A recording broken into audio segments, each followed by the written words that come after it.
Welcome to Fear Coded, a podcast where we take a deep dive into a single entry of the horror genre to explore just how queer it can be. And it's June, which means that it is Pride Month. Happy Pride! So we are exploring the devilish and demonic divas that have graced the big screen to help contribute to a queer reading of horror franchises. And to celebrate Queer Pride, we are celebrating iconic divas all month long. And this month, we are kicking off our conversation while absolutely serving vermin on a plate, that is, as we talk about the 1962 film, Whatever Happened to Baby Jane, directed by Robert Aldrich and adapted by Lukas Heller from a novel of the same name, written by Henry Farrell. I'm David. I'm Marilee. I'm Tyler. And I'm Chels. That's right. I somehow made it downstairs away from Tyler and Marilee, phoned for help, and was able to reach our Glitterjaw friend and co-host of the Q Division, a James Bond movie marathon podcast, Chels. Welcome to Fear Coded. Thank you for having me, for activating me as an agent of chaos, because that is what I am on the Q Division as well. I am very excited to be here talking about my favorite divas.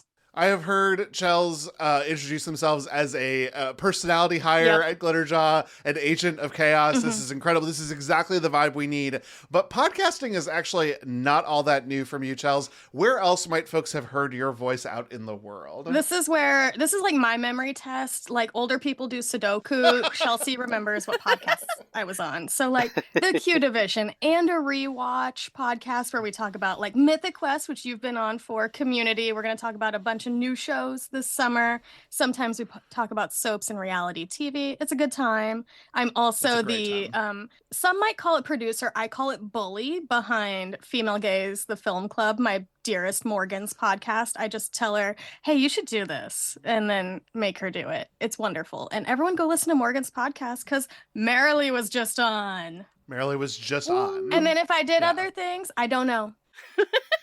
Well, I mean, speaking of you being a bully and talking about the Female Gaze podcast, you did also just have Morgan on your solo podcast, David. Yes, that's right. Morgan was part of Ari My Mother back in, I guess it was May. And Morgan came on and talked about The Princess Diaries. We got to talk about Queen Clarice. We had so much fun together. And then it got my mind reeling on what we could do to bring Morgan onto Fear Coded.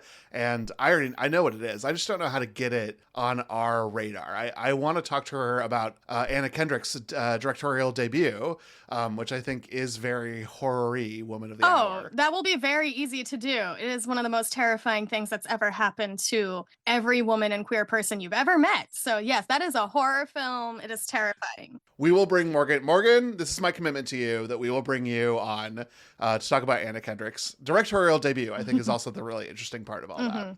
If we also just want to have her on to talk about Anna Kendrick, I'm not opposed to that. No, that's where you hire me. Because if you knew me 12 years ago, you would know. Oh, no. Twilight podcast. All right. I would. No. Before we dive into today's topic and I sing a song with Daddy in the title, no matter what I choose, I want to check in with my co-hosts and our guests to see how things are going for them in the landscape of horrors that our real world has to offer. What is making you all feel scared, or what is making you feel prepared? Chels is our guest. Let's start with you. Are you scared or prepared today? You know what? I am prepared because I fully disassociate from reality lately. Everybody knows I'm rewatching TV like it's my business. It's the only thing I have to do. And also, I was on one of your other podcasts talking about Dr. Marlena Evans' devil possession. It really activated something in me. I'm one of the few girlies that owns way too many episodes of Days of Our Lives. So I'm burning through Days of Our Lives history like no other. We love it. We love it. We love this for you. Perfect. Yeah. Chels, you were so excellent on that. I have a little bit of sadness in my life that I, who am on both of these podcasts, couldn't have done a better job of lining up The Exorcist, which we talked about, and the exorcism of Marlena from Days of Our Lives. But I got close. You know what? Devil Possession 2 will come back for that because that happened in the 2020s. Can't wait. I just also, like, that episode had me giggling and kicking my feet. I loved that so much. We were having a time. We were having such a good time. I love You that. can tell. It was so much fun. Like, I always say that Gimmicks is my favorite podcast, but boy, that was my favorite episode in a minute. That was so fun. What you heard there is like me and my dearest friend Jessie talking about soap operas every day. We just send each other classic soap opera clips like every single day of our lives. And we will just talk about like, remember when Riva was cloned on the Guiding Light? And we're like, yeah, it's like the 25th anniversary, 26th right now. It was amazing. That is, I'm so glad that is giving you safe haven in our troubling times. Oh yeah, I don't know what's happening in the world. The world does not need to know my business. Truly and I honestly. love and respect that. I also understand it completely and sympathize. Well, Marilee, how about you? Are you coming into today's episode feeling scared, or are you feeling prepared? You know, I don't know what it is. Maybe it's because I had a shower 20 minutes ago, but I'm feeling so invigorated. My lust for life is so high. I'm so excited to be talking. Like, this month of programming is going to be so fun. I'm so excited for all the guests that we have lined up. I'm just so thrilled and excited to be here. Are we talking like a good hot shower, or were you doing like a cool shower to like get yourself ready and vibing into it the way that like Olympic athletes do before they're about to go and pole vault or whatever they do? No, it was nothing like that. It was just like, I looked at the clock. I was like, I have some time. I might as well take a shower and cleanse my filthy body. And because, you know, the human body is just gross. Just disgusting, yeah. I don't know why that was so funny, Marilee. No, it's fine. It's just like, and then afterwards I was like, man, no, I feel better. I don't know what that is about your mental health, that sometimes when you do a care task, your whole outlook on life feels better, but it certainly helps. You're literally That's true. shedding That's true and skin. real. You are a new person right now. You're shedding one lizard, becoming another. Exactly. And this new lizard that I am, I'm so excited to be here. And we today, see the gang. glitter and sparkle.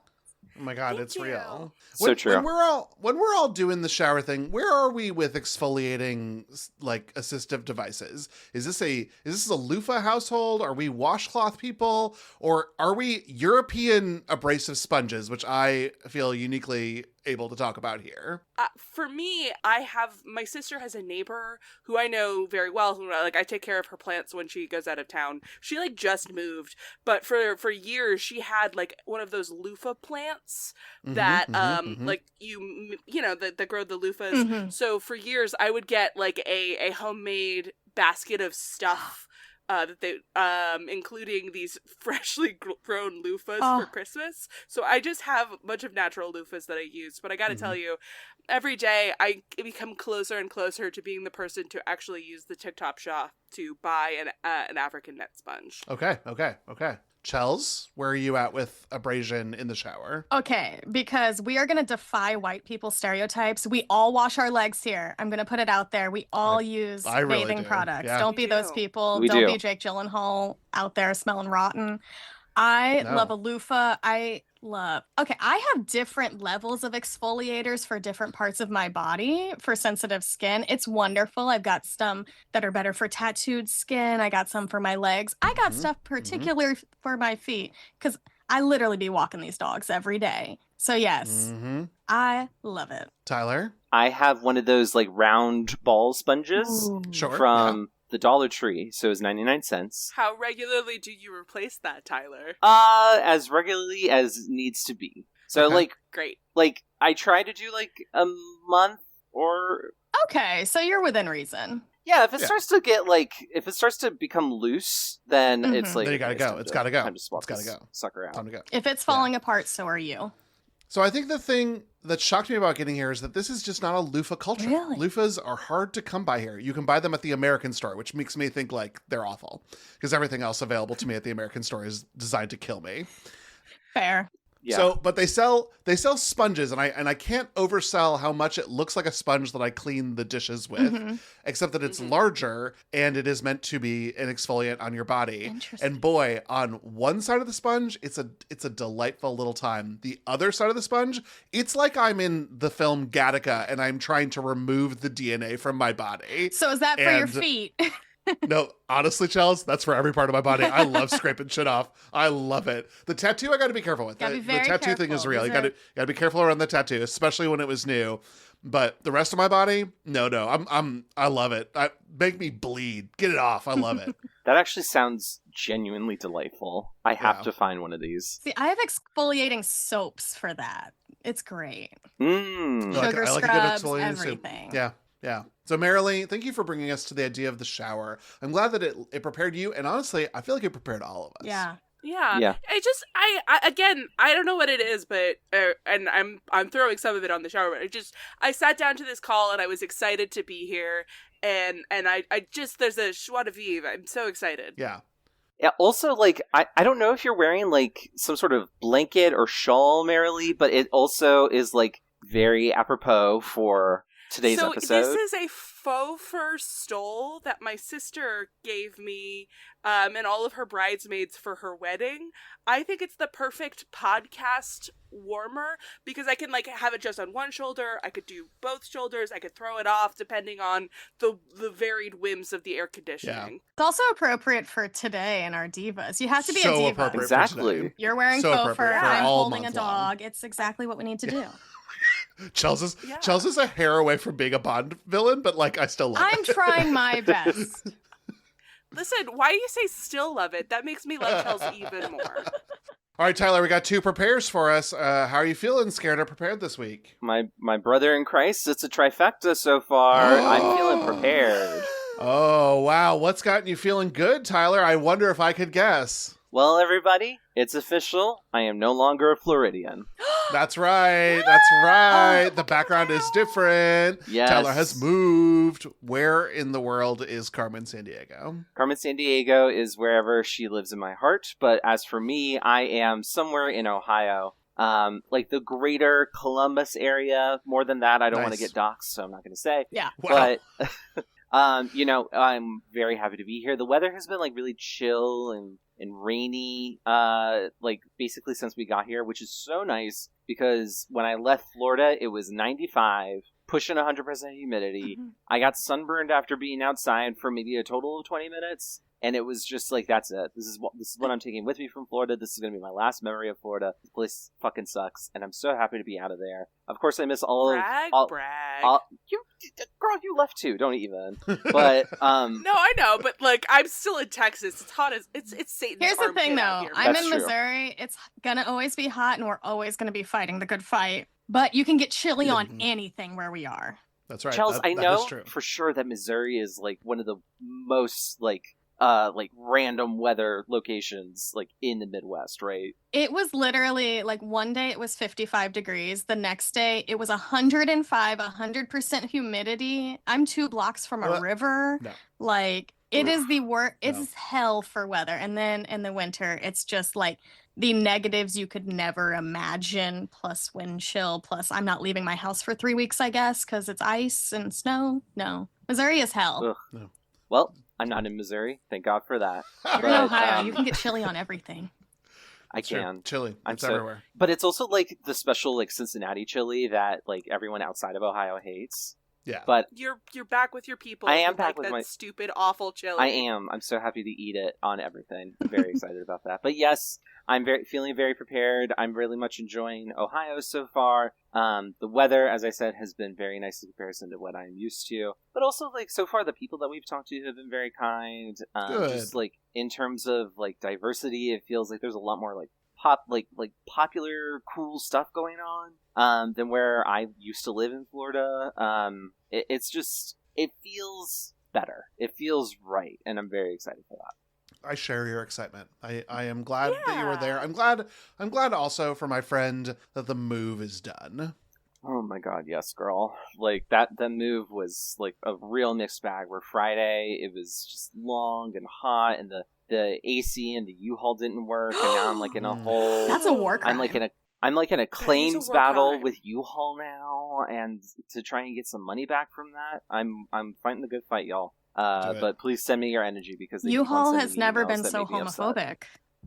Really though. And listener, I hope that it makes its way into the audio file, because the gay gasp that came out of everyone when we heard that the U-Haul did not have air conditioning, like, there is less oxygen on Earth when that happened. We took it.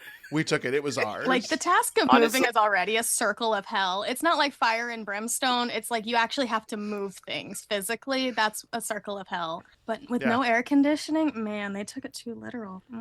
It's 1,000 miles from Orlando to Columbus, and that was not fun. We did actually, the first day was really rough, but the second day was actually quite nice because we drove through Appalachia. You were out of Florida by that point. We were very much solidly out of Florida. I got to see mountains. I got to drive through a mountain twice. Ooh, that's wild. That was really cool. It's fun. Yeah, it was honestly like really cool getting to see that, especially after we just did our Queer as Folk Horror March, and we talked about Old Gods of Appalachia. I could absolutely pick up the vibe that was being, put down during the podcast, and it was like, this is cool. I definitely want to come back here and want to check things out. And most importantly, I drove through Point Pleasant, West Virginia, home of the Mothman. And my beloved partner Marshall even stopped, because they were driving separately, and got to meet the statue of Mothman with the cheeked up cakes. Incredible. Caked up cheeks. We love it. Whatever.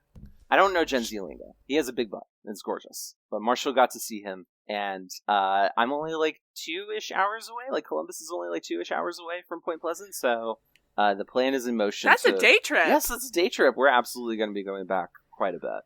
David, take us home. Unfortunately, I cannot be prepared with the rest of you. No, you would think, based on the beginning of the story, that what I would be about to tell you is prepared.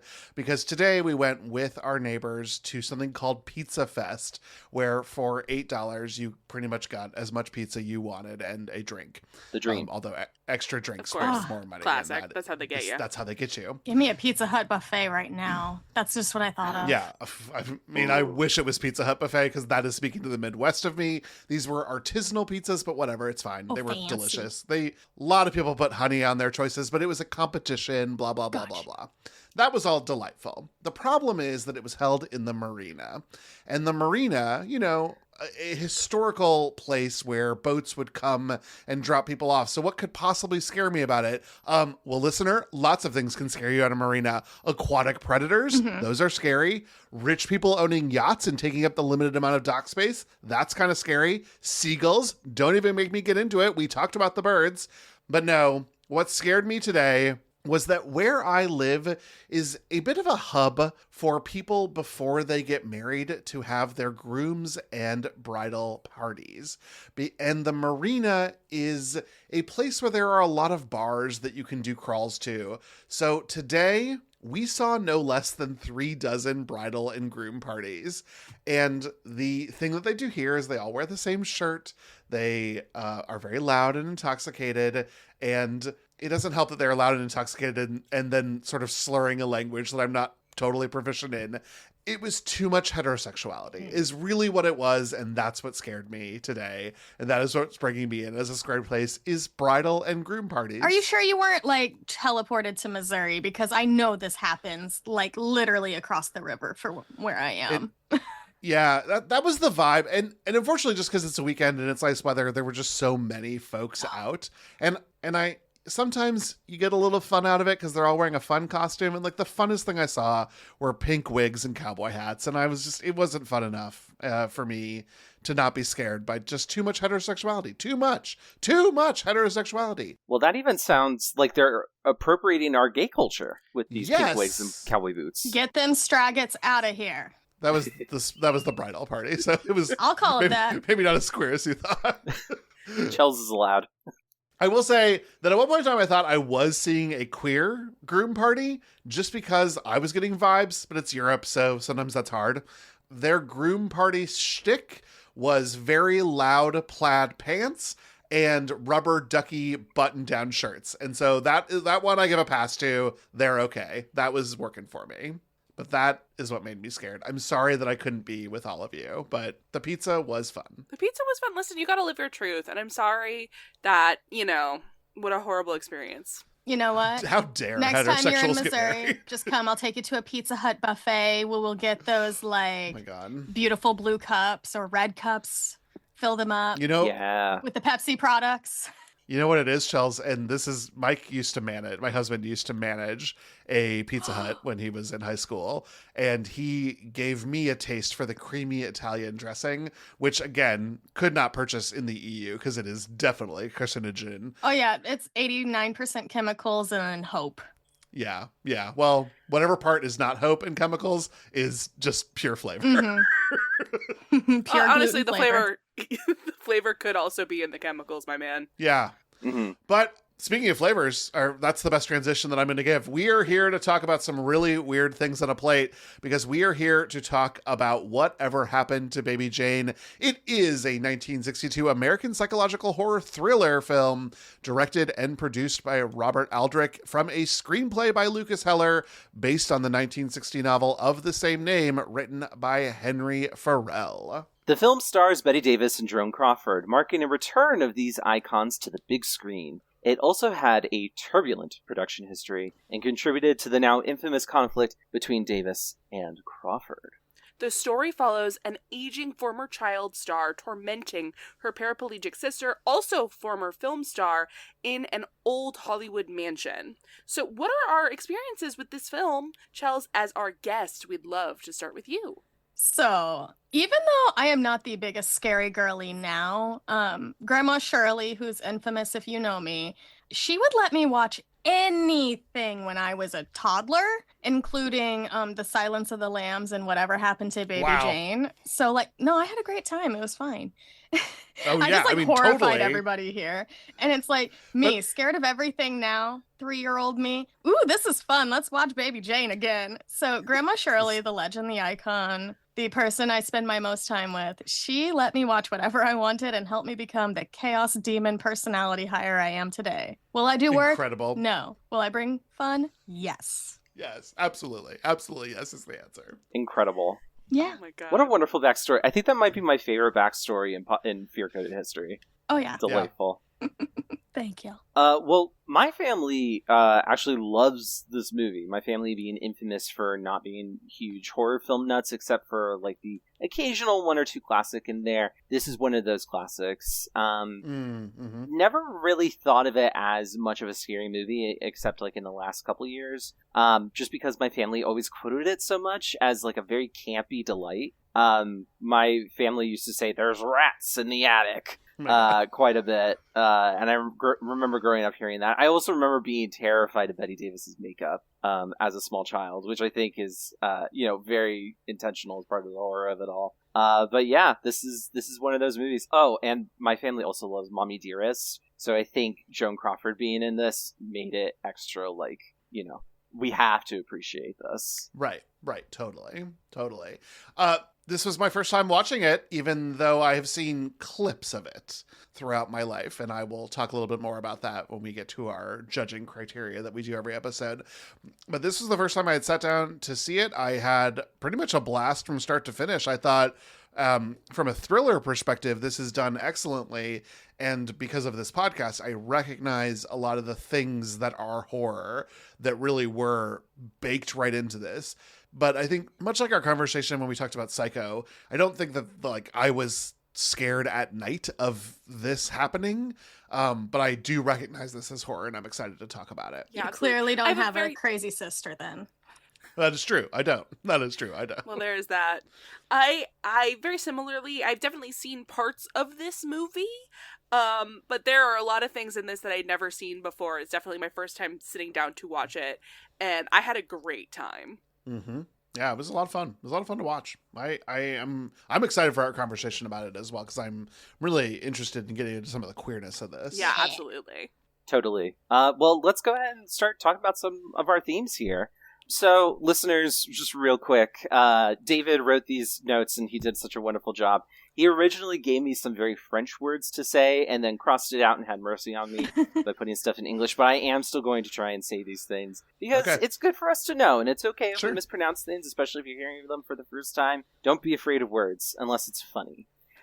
So we're going to go ahead and call this first theme Expedition 33, which some of the gamers in our audience may be familiar with. Horror may be the domain of the young, but this film in particular set a new tone for psychological horror, coined psychobiddy or hagsploitation. This new manner of utilizing an older female character in various stages of psychosis, along with grotesque use of heavy makeup, dates back to the Parisian horrifying theatrical performances at the turn of the 20th century, almost the 24th, which is too far into the future. Wow. This genre was known as the Theater du Grand Guignol. Guinal? Okay. Mm-hmm. All right. So for those of us in the audience, that's how it's pronounced in French. But it is meant to elicit intentionally these feelings of the grotesque and the horrifying based off of the performance, especially, again, older female characters tend to be the principal actors in this case. So if we look at this film, Whatever Happened to Baby Jane, we can consider this the first and most iconic of the subgenre of the Grand Guinal. Yeah. Guinal. Okay. So what are our experiences with films in this subgenre? So probably unsurprisingly, I think that when I think about this hagsploitation or psychobiddy, I think of Mommy Dearest first, even though now I know Whatever Happened to Baby Jane is the sort of namesake of all of this. But I think that like the iconic version of this would be Mommy Dearest. No more wire coat hangers ever! Oh, I love totally. her. And of course, the irony is not lost that is the story of Joan Crawford as a mother to her adopted daughter and all the abuses that she heaped upon her daughter. We're going to say alleged there, because some of this is yeah, let's throw that word in there as well. Chels, you're kind of our expert when it comes to Crawford and Davis. Do you have any thoughts or experiences with this subgenre and maybe how it might relate to those actresses? Yeah, so there was some films before this where you could tell that they were building towards the full hag of it all. Like you look at Sunset Boulevard, for example, great, wonderful film. Literally so much of that plot right there is 100% Baby Jane. And then you get the insanity of Suddenly Last Summer that has Katharine Hepburn and Elizabeth Taylor. It was just a few years before this.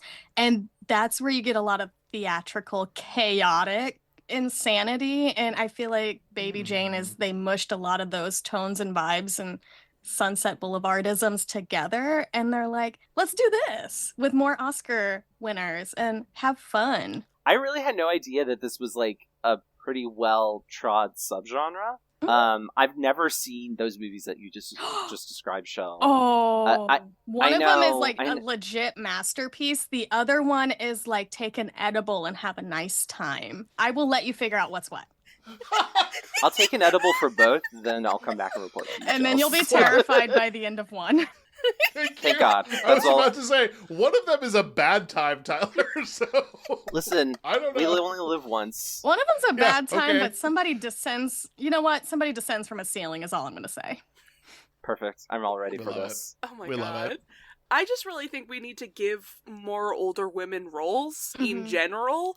And I just, especially right now, I think we're due for a hagsploitation revival. Mm-hmm. I feel like the movie Greta with Isabelle Huppert and, oh gosh, that one actress who's gay now that people were mad at because they thought she was playing gay. That movie was a lot of fun. I need that, but on ketamine. Mm-hmm. Interesting. Mm-hmm. Okay. Greta's a fun time. Do you think Ma counts as hagsploitation? Absolutely. Yes, I was thinking Ma too, though it was not listed in the modern list of hagsploitation, though Hereditary was, which surprised me because I thought that was a little bit more about family than just the mother. I was going to say, yeah, Ma feels way more into that. Also, I love that Ma was just recently re-released over Mother's Day this year. Good Again, for her. another Grandma Shirley. We went to the theater opening weekend, the best seats in the house for Ma. We had the best time of our lives. You know what? More movies like Ma. Bring her back. Make her Michael Myers. Just bring her back. I would love that. Great. Oh, that would be fantastic. I'm here for it. All right, well, our next theme is Ponce de Leon Could Never. Also, he died in my hometown region of Florida because of the indigenous people firing a poison arrow into him. So, And good Yeah, for that's them. cheers to that. The Calusa, rest in peace. They were the native tribe to the area, and unfortunately they don't exist anymore. But this is another story entirely. We'll save that for another month. But yes, Ponce de Leon could never.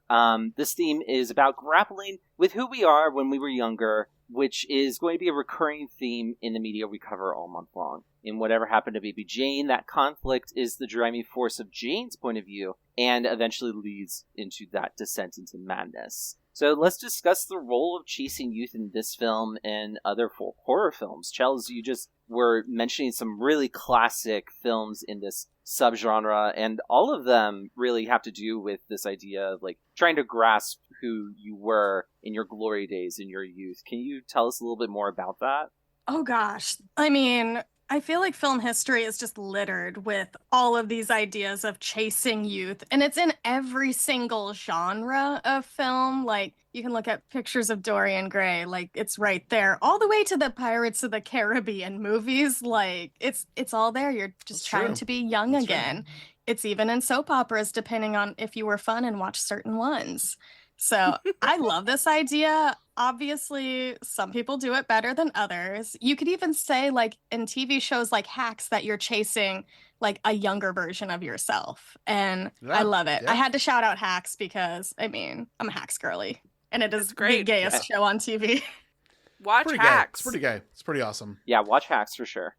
I love the idea of us tracking this throughout the month, and I think this is a great place to start. I think part of what makes Jane so scary all movie long is how girlish she tries to be. And I don't mean like feminine. I don't mean like girly. I mean like I am trying to be a little girl.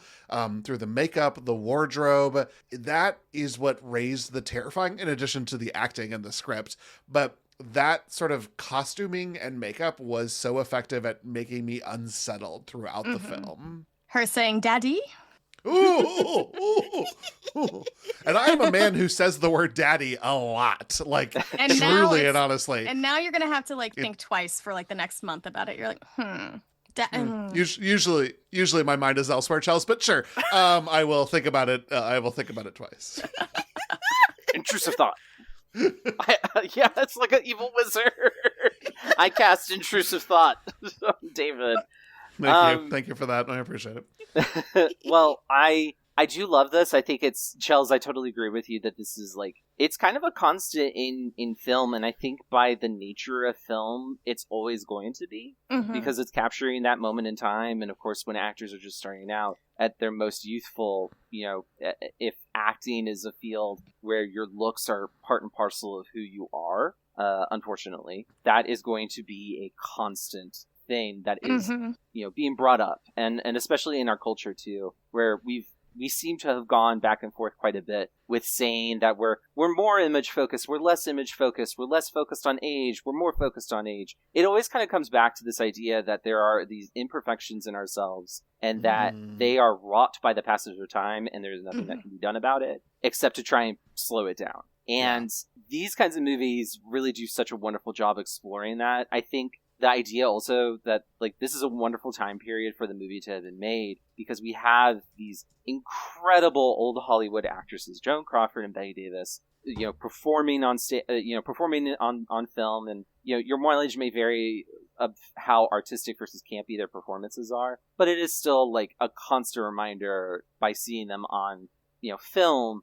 Time is passing, these actors are getting older, we're getting older, and this is the terror and fear and rage that, you know, is propagated by a film industry and a society that bases so much of your worth on your mental faculties and your beauty. Yeah, totally agree. And I think to talk some about what Marilee mentioned earlier about her prepared, like, we have picked a slate this month that really celebrates that idea, Tyler, and I'm so excited about it. Oh, this just reminds me of how Tom Cruise has not wanted to age forever, but also of those creepy billionaires doing blood transfusions to try to stay young, and all the AI to like make Robert Downey Jr. slightly younger in the Avengers movies. Or, and like this is like Also, like, all of this technology is being used in movie trailers. You can see, we'll just say there are some Avengers in other non-Avenger movies where if you watch the trailer, they are very clearly use de-age stuff to make no wrinkles around the eyes or anything. Like, I'll send you guys privately the trailer later, but it's very interesting to see the vanity that normally you see told as a story in movies. It is so active in real life right now. It's insane. Like the way that like Disney and other big corporations have like 3D modeled all of their big actors so they can like just have their likeness in perpetuity to make more Chris Evans and Avengers stuff forever because they just have his 3D scans. That's no one should be doing this. We should all feel bad about what they're doing, and they just keep doing it because everyone's terrified of aging. And here's the thing. They don't look hot with the de-aging stuff. They just look worse. Yeah, they do. You know who's hot? The man in this movie that we're going to talk about. That's Zaddy. Oh. I'm excited. We're going to get you a framed poster. Don't worry. Please. Well, finally, our third and final theme to discuss with today's episode is feud. So, of course, one of the qualities of being a diva is being perceived as being a bit insufferable to work with. Davis and Crawford's rivalry helps sell interest in the film Whatever Happened to Baby Jane, and has been a model for all future high-stakes stars to come. So, what do you all think of this rivalry, and how did knowing about it change the way you watch the movie? Chels, I think you, as I said before, I think you're our expert here. So I am your Mythbuster. Okay, please, so... myth bust away. That's my professor shirt now. Y'all, I taught film history. I have cracked books. I am the person who was bored in grad school and would read, like, old newspaper archives and, like, magazines from the 1930s and 40s. I want people to realize... Here's the thing. People have this big feud that says it started at the beginning of their careers. I'm like, no. Joan Crawford was at MGM for the whole time. Betty Davis. They didn't speak because they were literally, movies were made like assembly line. We are cranking these out one after the other. You don't get a break. The only like real time that they were ever up for the same part, and like people will say Gone with the Wind, neither of them were in real contention for that. They even like say, Betty was supposed to do Mildred Pierce. And it's like, no, they wanted Barbara Stanwyck because Barbara Stanwyck was the hottest girly of the time. Like Betty had nothing to do with it. These were people who met in passing for a long time, had like one personal connection that like in the 30s that made Betty a little salty for like a hot minute. But also Betty Davis is winning every reading challenge. That's her shtick. They were never really rivals, like actively, but the studios loved to pit actresses against each other. It was one of their anti-union tactics, like trying to keep people in competition with one another. They would make all of these false stories, and you can go back to any sort of magazine where a reporter will ask them about it in the 30s and 40s, and they're like, yeah, I don't know what that's about. I've like barely met this person. And it wasn't until like Joan Crawford was like very active in making Baby Jane. She's like, I want Betty Davis for this because like they did have a deep respect for each other's acting. Even if you don't like vibe with a person, which I don't vibe with a lot of people, but I still managed to work with them. That was their thing going into this. There was no real rivalry until the Oscars when Joan, being a diva, which I love, was like, hey, I'll accept this Oscar for anybody from New York who's not going. But also remember at the time, the Oscars were not cool in the 60s. Right. Like Anne Bancroft was not showing up to rightfully win an Oscar because she was amazing in that movie. They thought the Oscars were like for losers. They thought stage work was important. So like so many people were not showing up to win to accept Oscars, and Joan, being part of the studio system, part of that old guard's like, I'll go up there. I need the media exposure. It's also really good for the film. So like all of this behind the scenes, they terrorized each other on set. So much myth, so much marketing. Like if you talk to the people who actually worked on it, there's extensive interviews. They're like, no, they were just very professional and trying to figure out how to work with each other. Like they were not pranking each other on set because, again, they come from the time when these movies were like churning out like a car. They're like, no, they're efficient workers. They need to get through. Yeah. So I'm here to myth bust. I'm here to throw hands at Ryan Murphy for funsies. Thank you. I mean, I know Olivia de Havilland, one of the last things she ever did was go for that man. And you know what? Respect. Ryan Murphy, fist fight on site. Yeah, I don't need fists. I need $20, which I feel owed to me after watching that stupid series. It is so bad. So bad. And not even like fun Ryan Murphy bad, like popular, which I will like defend / love forever. You know, it's the exception to the Ryan Murphy rule. We'll talk really about popular a different day. Yes. However, I hate this, and I hate that it sort of got resurgence because of the Ryan Murphy of it all. Because I do think, Chels, you brought up so many great points that I also found in my background on this, which is that at its base, a lot of this is about capitalism and not actually like. If it was actually fun, campy diva off, I would fucking love that. That would be a lot of fun. I would live for it. But it wasn't. It's actually kind of fake, and that makes it like sour in my mouth. Even the fun story that should be Joan was married to the president of Pepsi and brought everybody Pepsi. No, Joan Crawford was just like, if you read about her, she was a very generous person. She's like, I'm going to bring all this to set for everybody because I can. And one of like the assistant directors or like somebody on the crew would like play pranks, and Joan was amused. They would just bring Coca-Cola bottles, but Joan thought it was funny. Yeah. I think the diva is more almost the specter of how these two are remembered more than how it actually played out. And I think that's interesting. I do think that it, from a film history perspective, it is interesting how the studio used this myth to like also promote the film. It is academically interesting, but it also kind of like fucking sucks because it is kind of misogynistic. But also you can look at film history and look at any feud behind the scenes, and knowing this and knowing what we know about films now, it's like, is that real? Is that actually what happened? Like, people say so many bad things about Faye Dunaway as well, and it's like, no, actually, like, Roman Polanski was terrorizing her on the set of Chinatown. I too would throw hands at that man. She was ahead of her time. She was. Good Incredible. for her. And the background we needed, Chels. Chels. I'm so happy you're here, Chels, because I really did not know any of that. The truth be told, I didn't know too much about the feud. That these two had. So I just did some research last night. I found an article from Harper's Bazaar that talked about all this stuff. And I figured, like, well, Harper's Bazaar, they must be authentic. But, like, hearing about all this, it's like, it's so wonderful that you are here as this font of knowledge, because I would have had no idea.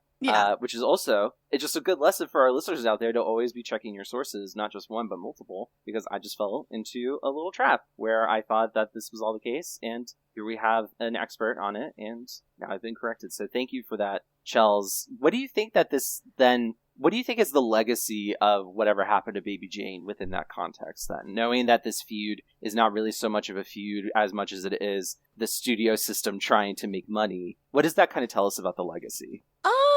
It doesn't like really change anything for me because like I consume so much television and film. I read TV and film history all the time for funsies. That's why I taught it for so long. And I also have to recommend my dear friend Kevin's podcast, and the runner-up is like, he looks at the Oscars and then it's like a good diving in point for that year in film history. And he gets really into it with either Best Picture, Best Actress, pretty soon Glenn Close, because there's so much good stuff there.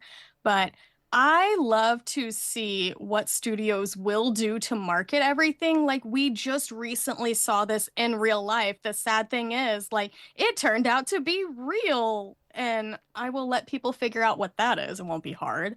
But I am always so curious to see what's going on, like what people will do to sell a movie. Like, we just saw it with musicals. They're like, well, we're going to hide that it's a musical and surprise people. That pissed people off. Musicals didn't make any money.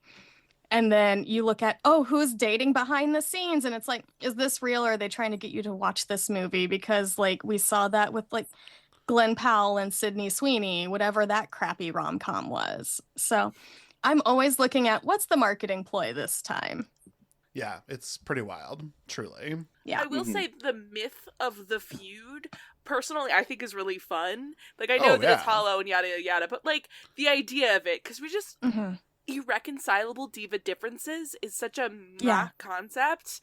I do love that it kind of did start a bit more of the feud, because Bette Davis is the pettiest woman alive. Like, who was the pettiest woman alive? Like, she had a write-in campaign for Oscars in the 30s when you could do write-in campaigns for Best Actress. And you know what? She got second place for that write-in campaign. Listen, Listen, Love it. So I Pound love the that pavement. there is a legacy for this movie, and that means more people will end up watching it. But it's Mhm. also just like at the expense of some of these actresses and their character. And then it did help perpetuate some other may or may not be true things that other people have Right. tried to disclaim about one of these actresses. Right. Well, that's horrifying enough, but let's narrow our focus into the media that we're here to talk about and ask one of the two questions that we ask of every media that we cover on pod, which is it horror? We teased a little bit of this when we talked about our experience with the film, but were you all scared? Do you think this belongs as a horror genre entry? Baby Jane, I was unfamiliar with your horror game. Like, Tyler suggested this movie, and I was like, sure, okay, all right. Like, I'm down to clown with whatever Tyler wants to do, but I didn't really think of this movie as horror. Imagine my surprise as I'm watching. I was like, oh, this is, like, legit. This is great. Oh, yeah. I had such a wild experience watching this. I had no idea it was, like, a real horror film. I Yeah. feel Oh, like yeah. I can't be objective. I saw this as a 3-year-old. I didn't think Psycho was scary because I saw it when I was 3. So like I'm like, oh, these are horror films like later in life when you're at the sleepover. It's like, wait, Silence of the Lambs is scary? Oh, I see it now. Okay, got it. Oh, he's making a suit out of other people's skin. I can now, I guess, understand how You that know might be what? terrifying. I do I see the Halloween. My vision. brother dressed up as the genie. How was I supposed to know any difference? Incredible. They're the exact same. Wonderful. Oh, Exact same. Chels, I'm so happy. I'm so happy you're here. Yeah. I found, like, I had a little bit of a similar experience as Chels because, like I said, my family has watched this movie, like, my entire life. So I didn't think it was, like, a scary film until I'm watching it. And then going in, I thought, like, okay, the bird and the rat on the plate, like, that's definitely scary. But then I started watching it and realizing the psychology behind it, and it's like, oh, this isn't just scary, it feels fucked up. Like, Yeah. I'm watching something pretty fucked up right now. Yeah. Because it's heightened for sure, but it's also not outside the realm of possibility. Yeah. And I find that quite unnerving. Mm-hmm. One of so first of all, I want to say, like, I do think that we're going to end up comparing this to Psycho a fair bit. It is the film that we've covered in the podcast that is closest to this one in chronology. But I think there are also some elements of it, especially as a black and white film. The contrast is a little bit higher in filming technique on this than it was in Psycho. So you get darker and I think more sharp environments than we saw in Psycho. We are very rarely outside compared to Psycho. And so that makes it feel more claustrophobic and sort of zeroed in. I think the set is fantastic. I think we are using a lot of camera angles that are, you know what? I'm sure someone else has actually done research on this, but like David Arnold approved scary camera angles. I will get a list of them. I will publish it on a website and people can use it to reference because there are scary camera angles all over this film. The camera is frequently in places that unnerves me because it's not fun where it is. It's startling where it is. And to do that in the early 60s is very impressive because there are people today who still don't know where to put a camera and somehow they make movies. David, I'm so happy you brought that up because that just made me have a new level of realization for something. So one of those camera angles that really caught me off guard, because I totally agree with you, is from the like lobby / like bottom floor of the house, where like on the right side is the stairwell and on the left is the phone, and in the center is a doorway that, you know, leads to the kitchen or something like that. That arrangement and that way the camera is angled, I think is almost 1-to-1 the same camera angle of the house in Texas Chainsaw Massacre when they first walk in and get grabbed by Leatherface. I think it's almost the exact same. I think the arrangement of the house is almost the exact same. And, you know, that scene is infamous for being one of the scariest scenes ever filmed. And to see the connection there, like there's some sort of like almost like Jungian, like global consensus of what we see as frightening. I think that's a wonderful call out, and it really does kind of amplify the suggestion that this is a horror movie. Mm-hmm. Like the angles in this movie are definitely meant to terrifying not just David Arnold, but also every audience that's watching this movie. Yeah. So that's a wonderful call out. Well, that only increases my narcissism meter, so thank you for applying that I am every man. I have to As shout well. out Ernest Heller, the cinematographer for this, because he was Betty Davis and for quite a bit Joan Crawford's cinematographer. He was that WB guy. Again, we can say a lot of things about Gone with the Wind, but if just the actual beauty of the film is the cinematography and what he Gorgeous. was able to capture. But he also did Jezebel, Dangerous. He did Mildred Pierce, which is one of my favorite movies of all time. It's beautiful. And so this guy came in knowing these women for decades and is like, I know exactly how to film them. I know exactly how to get Betty Davis to be the most terrifying. I know exactly how to make Joan Crawford look scared and vulnerable. It's wonderful. Yeah, he's doing a job. I like that. Yeah. Okay, blah, blah, blah, horror. More important, we also have to discuss whether or not this film is queer. So how do we discuss this in terms of queer theory?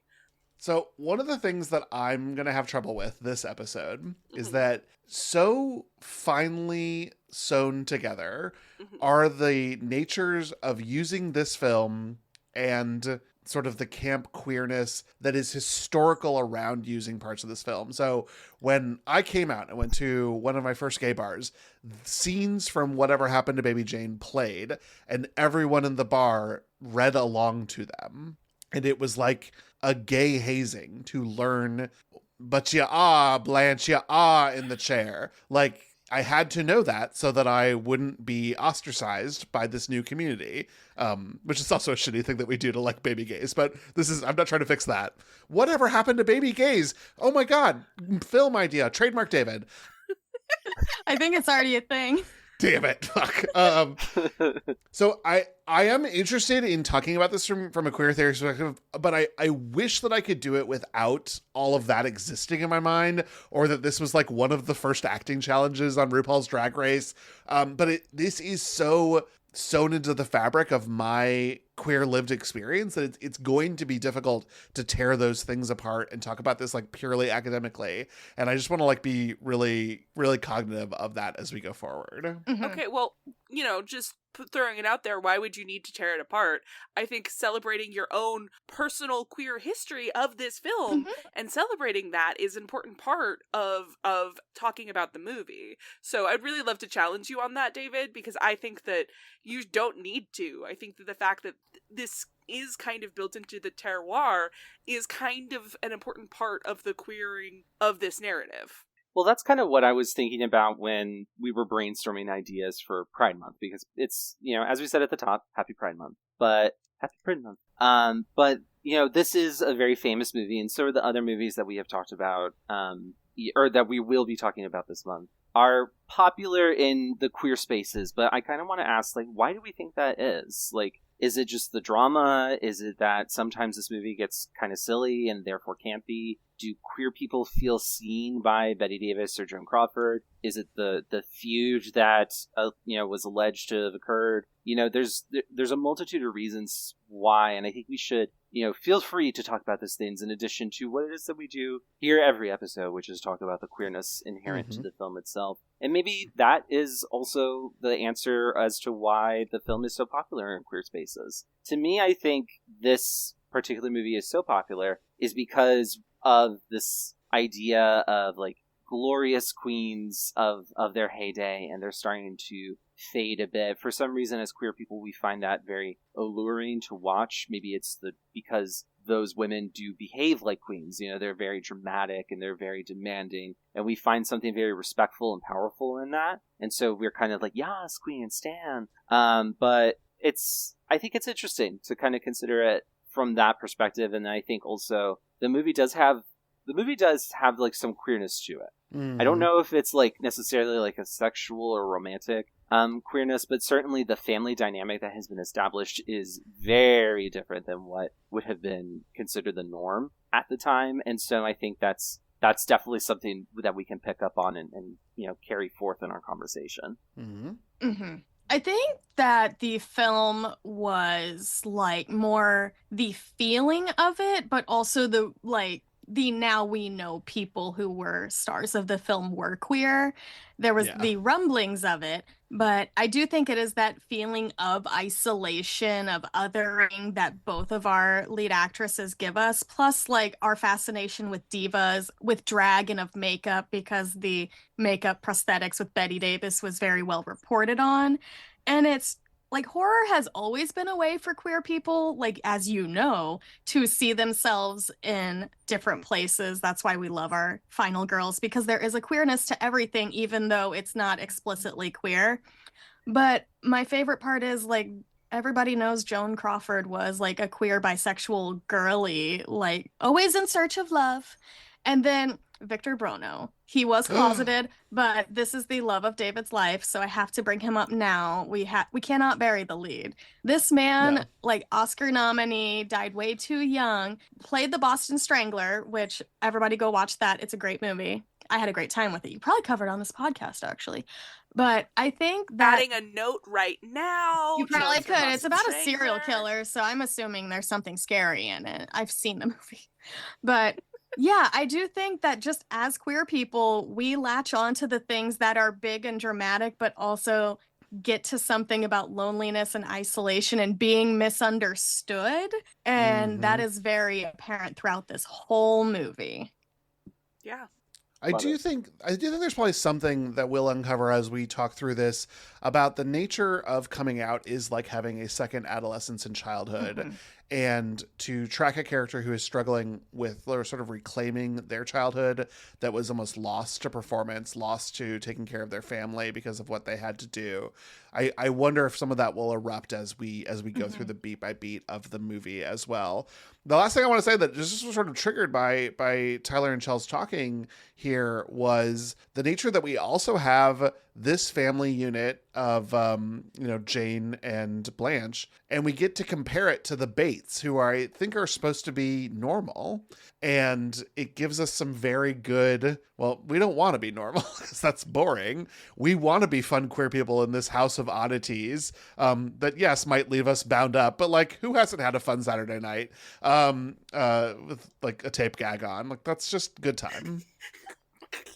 I also just want to throw it out there that we have the Bates, like there's a Mrs. Bates, and we also have Elvira, who's a wonderful character. And then so fun typing Elvira every time. So fun typing that word every time, and I was like, could not be different than the Elvira that I think of, but I love both of them in disparate ways. Also, just in terms of Mrs. Bates, I have to shout it out. Anna Lee, wonderful, like, supporting actress, character actress throughout most of her career. Then went on to General Hospital to be, like, the nicest person in the world and the most, like, nice without being sanctimonious, which is my favorite thing. Like, I hate sanctimonious people, but if you can somehow be kind but also non-judgmental, I love it. Anna Lee, so good. Loved her in this movie, too. I'm like, oh, that's my Lila Quartermain. I loved her. She's like a rich diva in General Hospital, so she fits in. She's doing it. Mm-hmm. Well, then, without any further ado, let's jump into the film. So this one opens with a title card telling us that it is 1917, and Baby Jane is performing to a delighted audience. We see after the show that she is a spoiled and ill-mannered child. We also get to meet her sister, Blanche, who is treated poorly by her cruel father and not defended by her mother. Then time skips forward to 1935, where producers are remarking that Jane doesn't have the skills of her sister. It turns out that Blanche has become a successful Hollywood actress and has stipulated that her sister must be given roles. One evening, Blanche is struck by a car, and that takes us in to the opening credits. First of all, I think anyone who's listened to the podcast knows that I love an opening credits sequence. I loved it sort of slowly panning over this car. You don't really know what happened, except that I've seen this movie at gay bars, so I did know what happened. I love a credit sequence. I thought the music was particularly evocative in telling me that we were setting the table, and now I'm in a horror movie, and I also really, really appreciated that. Yeah, absolutely. I think that the title coming out of this broken Baby Jane doll, that's cinema, babes. That's cinema. And the part of the Baby Jane doll that's broken is like the brain. Yeah. Oh. Incredible. Oh, yeah. Wow, that is some like on the page symbolism that I did not see. So thank you, Tyler, for that. Exactly. Also, I have to shout out, they got some great little child actors just to visually match these very striking divas that like people today, you can look at a picture and you're like, oh, that's Joan Crawford. It's like, Yeah. they're very instantly recognizable. I think they did a good job, but also the foreshadowing that leads to like Blanche basically keeping the adult Baby Jane careers alive to what is happening now. I'm like, oh, that child, what a cruel, cruel line reading. I loved it. Mm-hmm. Yeah, the "you bet I won't." I mean, I like straight up. I saw like the video game text box pop up. Blanche will remember this. Oh my God. Mhm. Oh yeah. Also, their parents suck. Let's just throw it Yes. out there. Oh, yeah. That father, no, get out of there. Bad. Calling child services. Oh my God. I don't want that case. Get away from me, Chels. I'm not interested in that. David, you're on the case. You have to go back in time and save Baby Jane from herself. Back to 1917. Social worker could have helped. Not in 1917. We were not a formed profession by that time. No. No, instead, No. but the parents that were out stage dooring with the children were just like, we should always blame the parent. I always say it's the parents' fault that the kids are like this. I mean, not wrong. Not wrong. Not wrong. Somebody could have done something there. I just, later in the film, we see like several other songs that were part of Baby Jane's repertoire. I do think it's telling that more than half of them were also about like daddy in some way. Daddy. Like, this was a man who was using his children, and one child in particular, to live out his own dreams of stardom, and that's despicable. Yeah. I do Totally. like that they got a real vaudeville performer to be that. And also, like, at certain angles, he looks just like Frank Sinatra. I'm like, are you Ronan Farrow's real father? Like, My half God. the time? Incredible. But I'm like, oh, I like that they actually did go find the correct kind of performers for these scenes. I thought the parents, like, the actors did such a good job showcasing, like, the turbulent dynamics within this family. Yeah. Yes, absolutely. I think the mother in particular, she had to do a lot of acting silently. And I think she did like she got the job done. Like she absolutely got the point across how the mother, like where the mother's position is in the family, how she feels about her husband, how she feels about the kids, and the powerlessness that she has. Like she's really only there to assuage Blanche and clearly fails at it. Mm-hmm. Really great stuff. So after these credits happen, we jump ahead to the present day. 30 years have passed. Blanche has been left in a wheelchair and confined to her upstairs bedroom. Jane has become her abusive caretaker, heavily drinking to mask her pain and guilt over causing the accident that paralyzed Blanche. Recently, Blanche's old films began airing on television, renewing her popularity among her fans. This leads to Jane becoming increasingly jealous and resentful. Their housekeeper, Elvira, asks Blanche if she has called the doctor about her sister. When Blanche evades the question, Elvira tells her that she knows that Blanche plans to sell the house and have her sister committed. If I can just say we stan Elvira. Oh, truly. She's Yeah, really the only reasonable A person queen. in this household. Yes. Yeah. Absolutely. Sorry, this will be my last title thing, because this is our last title moment, but I am kind of obsessed with the title card reading yesterday. And that is a really smart way of telling a contemporary audience that like this is happening right now without it saying present day, which I think is like the laziest version of that. Yesterday is such a cute way of being like, yeah, this is happening right now. Like it's cute. I don't know that it worked enough for me because I know that this was not filmed in 2025. So it is not about yesterday, literally my time. It is a little bit funny to be so far in the future talking about this film and see a title pop up that says yesterday. I just think that like, I wish that the creators of this film could be on this podcast as guests and me being like, my first time watching it, it said that it was like in May of 2025. That's probably not the experience you wanted me to have. Here's the thing. This could have happened yesterday. Go They're to right. Hollywood. Find a pair of sisters. Truly, and honestly. They're right, and they should say it. I actually feel like it kind of it helps me ground the movie in the time period that it takes place in. So as a person in 2025, I can look back on this and just be like, yeah, that's definitely the 60s. Like, oh, these are 60s, like, behaviors and norms and technologies and everything else. So it does kind of help me, like, ground it to reality a little bit. I would love to talk about Jane's appearance. Let's do it. Now. I mean, this is where it is, so we have to. Yeah. So the grand guignol of it all, like, is fully on display with Jane's makeup. It's so, like, it's delightfully grotesque and clown-like, but it's also very frightening. I saw pictures in color of what the makeup would have been, and it's not super far off from what we see in the movie. And there's just something about the stark black and the stark white and the wrinkles and that weird little beauty mark that she has put on her face, like, that all just coalesces together into, like, it reminds me of that silent movie where they're going to, like, I think it's called, like, A Trip to the Moon or something, where a rocket lands in the moon and the moon has a face and stuff, and it's just like, like, that there's a rocket in its face. Like, those craters are also manifest on Jane's face too. Oh yeah. Like, it's so hard to look at and scary, but it's also tragic because of that, because her face tells us so much about her character. Absolutely. It was Davis's idea to do her makeup like that, and I am obsessed with the thought process behind that. Wow. Yeah. Oh yeah, and she had fun, like, doing up her makeup with the makeup department. Like, people say she did all of her own makeup. I'm like, gang, there's prosthetics. She wouldn't be able to do that. But, like, she did have fun caking it, telling them make it bigger, worse, because she wanted to be seen as grotesque.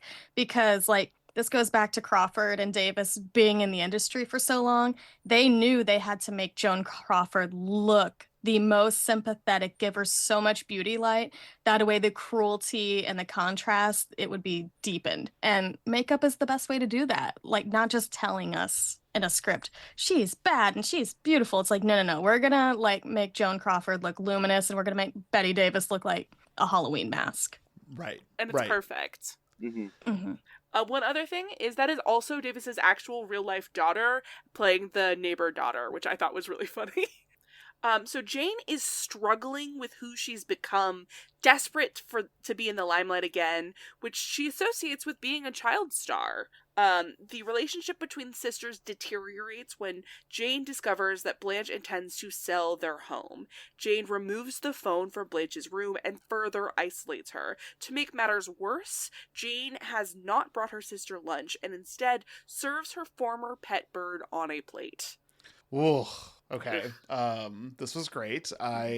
First of all, I want to talk about the sort of conflict that Jane goes through when she is, like, looking at herself in the mirror and remembering herself as a child, and this is the Ponce de Leon of it all. This is the I want to be young again that is buoying the conflict that she is struggling with herself. And I loved that as a horrifying moment. I especially love it when I think about the bookends of this month, knowing that this is public knowledge, we will be ending with The Substance. This felt so proto-Substance to me that I was so fucking happy that we had designed this month this way, because it was so perfect. And I know there's so much else going on in this film, the psychobiddy in particular of all of it, the Blanche of all of it, but that moment was so incredibly horrifying to think the best years are behind me, but I have to keep going. Blah. And that's universal too. Like, that's part of what it all comes back to with Ponce de Leon effect, is just we have, every one of us has had those moments, unless you're very lucky with self-esteem of a god. Like, we've all looked in the mirror and just been like, oh god, I'm getting older, and the realization hits us all differently. But we see, of course, Jane here, whose whole identity and, like, kind of purpose for living was based off of her being a child. It's very easy to see her and understand that she's terrified of aging. And so I think that moment, there's some moments in this movie that work so well because they are scary and sad at the same time. And a lot of that is huge credit to Davis for being able to nail that emotion. And this is, I think, the first one where we get that feeling. Yeah. And Tyler, you mentioned that was a Universal experience, but just to remind you, this was a Warner Brothers production. My bad. Thank you for that. This is a Warner Brothers experience that we have all shared. I was going to say, Jack Warner will haunt you from his grave. He is a terrible, terrible man. Oh no! I think any like film exec from, like, the 1930s is coming after me, I think I'm fucked. No matter what, they're gonna put me on diet pills, and it's gonna be a bad time for everyone. Again, Jack Warner, bad man. Fucking hate that guy. Glad he's dead. Rest in piss, you asshole. Yes. Chels, what do you kind of think about like this sequence of scenes? Because I think this is where the movie begins to ramp up with the horror. I love it because you already see that Jane like is miserable taking care of her sister. We know from there's like a middle sequence where they show like some of their old films and they talk about them as, I would say they're probably in like their 20s or so, where they talk about like Joan Crawford's character is like so nice and she's keeping her sister's career afloat, and then baby Jane is just a drunken terror. And then we jump decades ahead and we're like, oh, that's not changed at all. She is completely terrorizing her sister. It makes you believe the rumors of like baby Jane's the one who caused her sister's accident and like this is her penance. And then just the way she's like, no, I'm miserable, you're coming down with me even though I think I did this to you.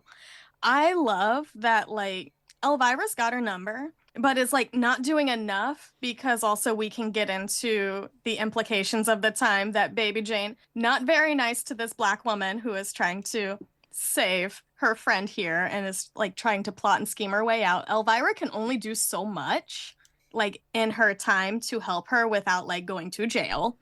And I think it's fascinating that Jane's like, oh no, the bird got out. I was cleaning the cage. It flew away out the window. And Elvira's like, no, you did this on purpose. Hey, Blanche, I will be back.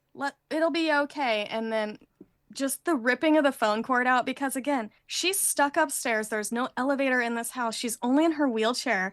And now she doesn't have the phone. She doesn't have the bird, who's her only company outside of Elvira coming to clean the house.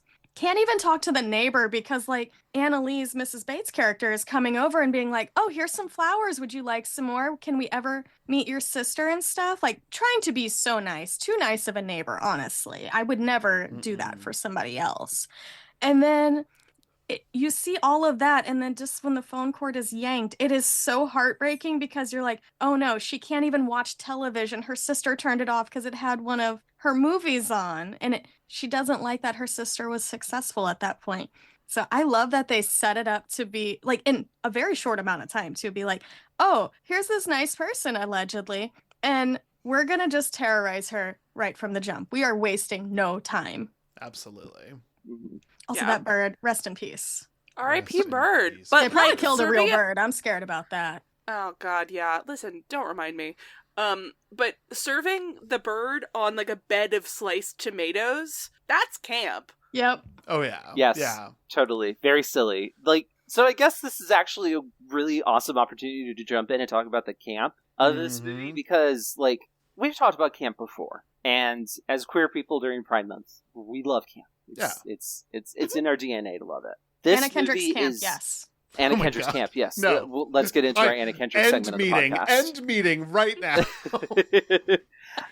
But this movie is famous not just for the drama of it all, but also for its campy qualities, because there are times in this movie where things are presented in a way that are kind of cornball, but also still weirdly effective. Oh, yeah. And in that weird conglomeration of soup, we end up with camp. And there's a couple more moments in this movie. Well, not just a couple. There's several moments in this movie where, like, the campiness of it all really flares up. I love that we have that horror is so open to camp.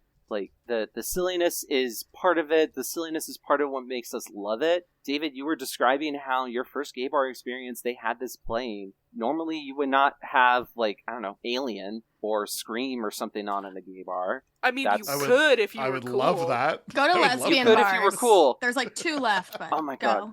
Chels, what was I thinking? Of course, a lesbian bar. But let's say you're going to a gay man bar, and, you know, they're probably not going to show like the really scary shit. They're not showing Terrifier 2 or The Thing. They are showing whatever happened to Baby Jane. Why are they doing that? And it's because we have these moments in the movie that feel like when you watch a drag performance, we get elements of that heightened reality And I think that is kind of like a shared DNA between these two things. So we enjoy it. We have that initial shock, and then we laugh afterwards. That's kind of the same thing that we have with horror, Right. right? And so we have this wonderful combination here. What do you all think about the campiness of this movie?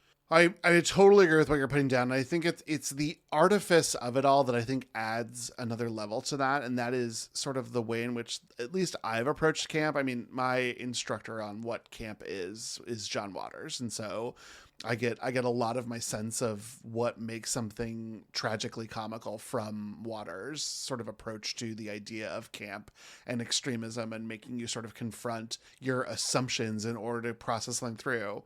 So I do think the bird on the plate of tomatoes is camp.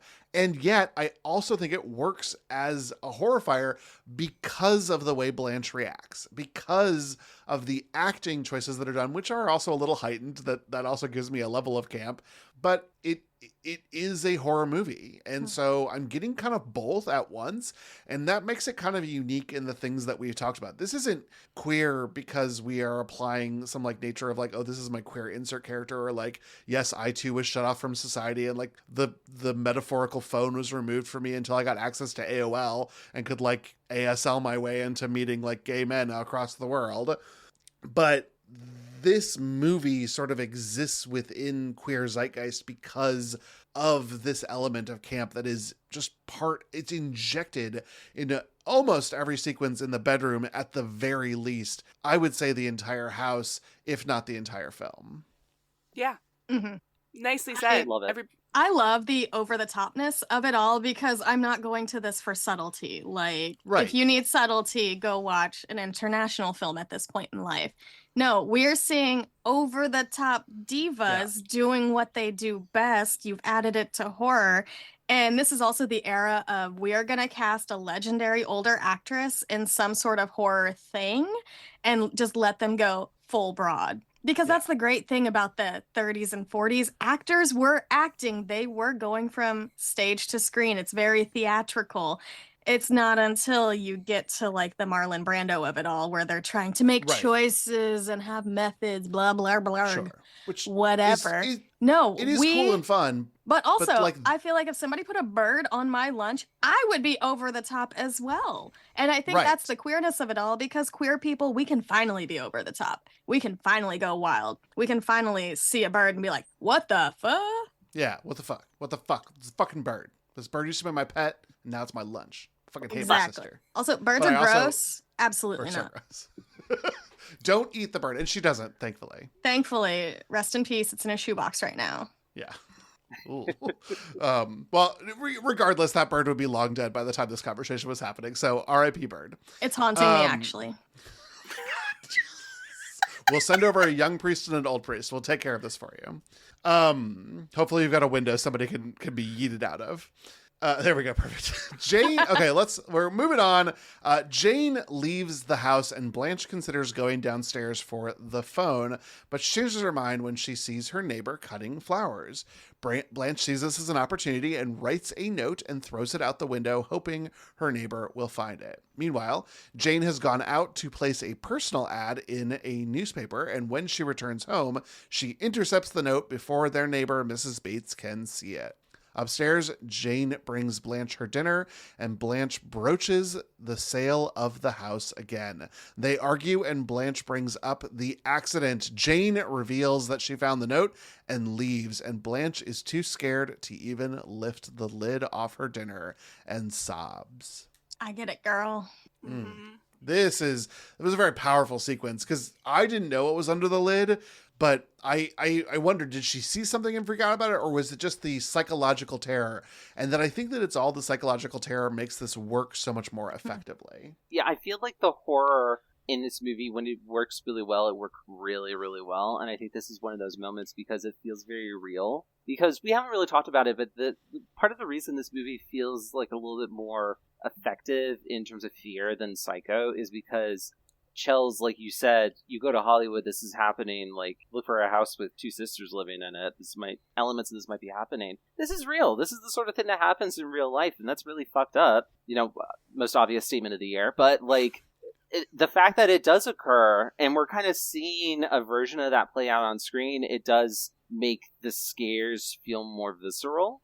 And so I can totally see, especially if you are a person who, like, is disabled and you have a caretaker, like, caretaker abuse is a very real thing that does happen to these people who really have no other choice but to depend on them. And that's unfortunately just as real today as it was at the time this movie was made. And so I think if you kind of think of it from that side, it makes you laugh a little less at the movie, but it does make the film feel scarier. Mm-hmm. Yeah. And I like that this film, it does play on the fear of the unknown, like if it could or could not be happening, like something, is she going to do it again? Because that is what we are more scared of, just generally in life, of we don't know what's going to be there. So even something as simple as like, is she going to put a dead animal on my plate? Can I deal with this? I'm also starving right now. Can I mentally deal with this? It's like, I too would be terrified if somebody who just killed my pet very cruelly and put it on a stack of tomatoes. I'm like, not so sure about this. Yeah. Absolutely. The note, I think the fun thing this. about the note is, I actually just had to look this up. What is the opposite of catharsis? Because I've been trained by you all, mostly, as my guides through horror, to like look for catharsis. And like after the scare, you get this sort of like moment of levity and catharsis, great, blah, blah, blah, blah, blah. This is a moment of hope that is then yanked away from me. And what Oxford Dictionary recommended to me was the idea of repression. And was this a moment of hope that was then repressed? I don't know that that's necessarily the right word, but it is sort of the anti-catharsis from this scene that also then like made me feel even ickier. Yeah, so You've been edged, David. You've been edged. Yes. It's great. Excellent. Thank you. Yeah, I like a good edging. I think that like again, my way of putting it would be like it's a tension heightening.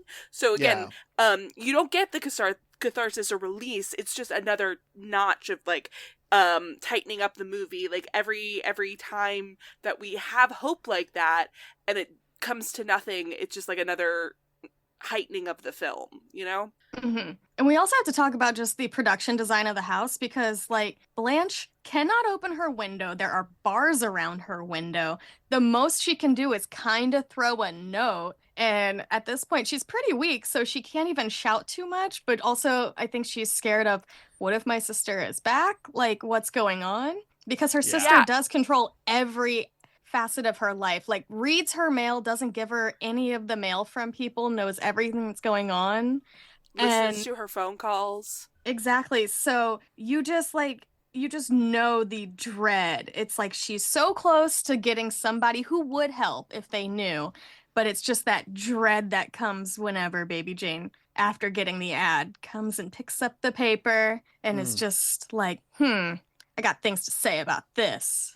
And also just being a total bitch to the neighbor, like the meanest possible neighbor. If Baby Jane was my neighbor, I would just be like letting my dog poop in her yard on walks. I would. Totally. Yeah. Incredible. Yeah, but like, you know, I hadn't really thought about it, that perhaps that she would be weakened, Chels. That's really, because like I watching this scene, I'm like, baby, what are you trying to do? Why won't you just shout for help? Because it's the quietest little whisper of, hey, help. It's just like, what are we doing? She's not here? getting like, any water. She's skipping breakfast because she's not been fed dinner.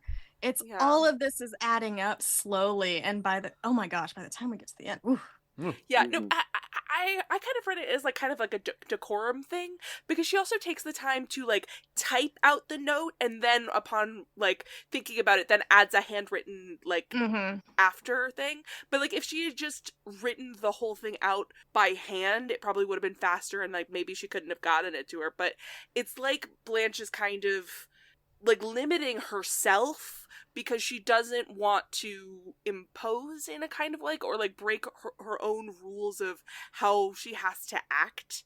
And I just thought that was very interesting, because there are several points where she could have gotten help, but she hesitated for some reason. And I just think that's an interesting thing to track. Right. Very much so, because like we saw it when she was younger. It's like her dad was on her about everything. Like even when her sister is throwing the biggest tantrum for ice cream, and her sister's like, well, Blanche wants ice cream too. And the dad turns to her and he looks so mad. And she's like, I'm okay. I don't need ice cream. He gets mad at her for not wanting ice cream. So this is somebody who has been so psychologically abused and told you have to be a certain way. Like nothing she did was ever right. Even like, so you can see that even manifesting in a letter and trying to get help, because the whole time you can see her still not wanting to be mean to her sister, like still trying to protect her sister. And that was the promise she technically made to her mother. Right. And I mean, talk about adding in the queerness here. Like that is such like a queer lived experience to have, you know, to feel like you have to behave a certain way, even when you think that you've made the right choice, it's wrong somehow, and the parent sees through it. And if you're unfortunate, you know, like unfortunately cursed with like terrible parents, that you get that reaction. Yeah. I think that's extremely like a queer thing. And then that stretches on into the trauma and the way that you behave as an adult, even when you're an older adult, like Blanche here is, like that sort of pain sticks around, that scar sticks around. And like we certainly see that with Jane and all the emotional and mental scars that she is experiencing. But just the idea as a queer person that it feels like you can't do anything right and you're trapped. And especially if you're trapped by family, like that is very much something that would be perceived by queer people. Yeah. And even and could certainly, you know, could certainly play into why the movie is... Yeah. Yes, of course, the obligation of family, too. Family who's treated you so poorly as a queer person, and it's like you still feel some sort of obligation to them because they're family, because you are not mentally well enough or in a position monetarily where you can leave them for good. Yeah. Yeah. See, we found the queerness. We found it. That is a very common queer lived experience, whether the experience of or the fear of getting to that point. And I think for folks in the closet, that is something that you think about a ton. Well reasoned, gang. Got there. Yeah. We got there. We got a new thing to get to. So this next scene opens in the home of a fellow named Edwin and his mother Delia. Edwin has seen the want ad that Jane placed for an accompanist, and Delia calls to respond to the ad. Edwin has an appointment to meet Jane that afternoon. Back at the home, Blanche accuses her sister of terrorizing her to not eat, but Jane mocks her. When she brings up lunch, she remarks that they have rats in the attic. Sure enough, when Blanche goes to eat, a dead rat lies on the plate. She screams. Okay, we will have to get back to the horror of all of this, but let's take a sip at the oasis that is Edwin.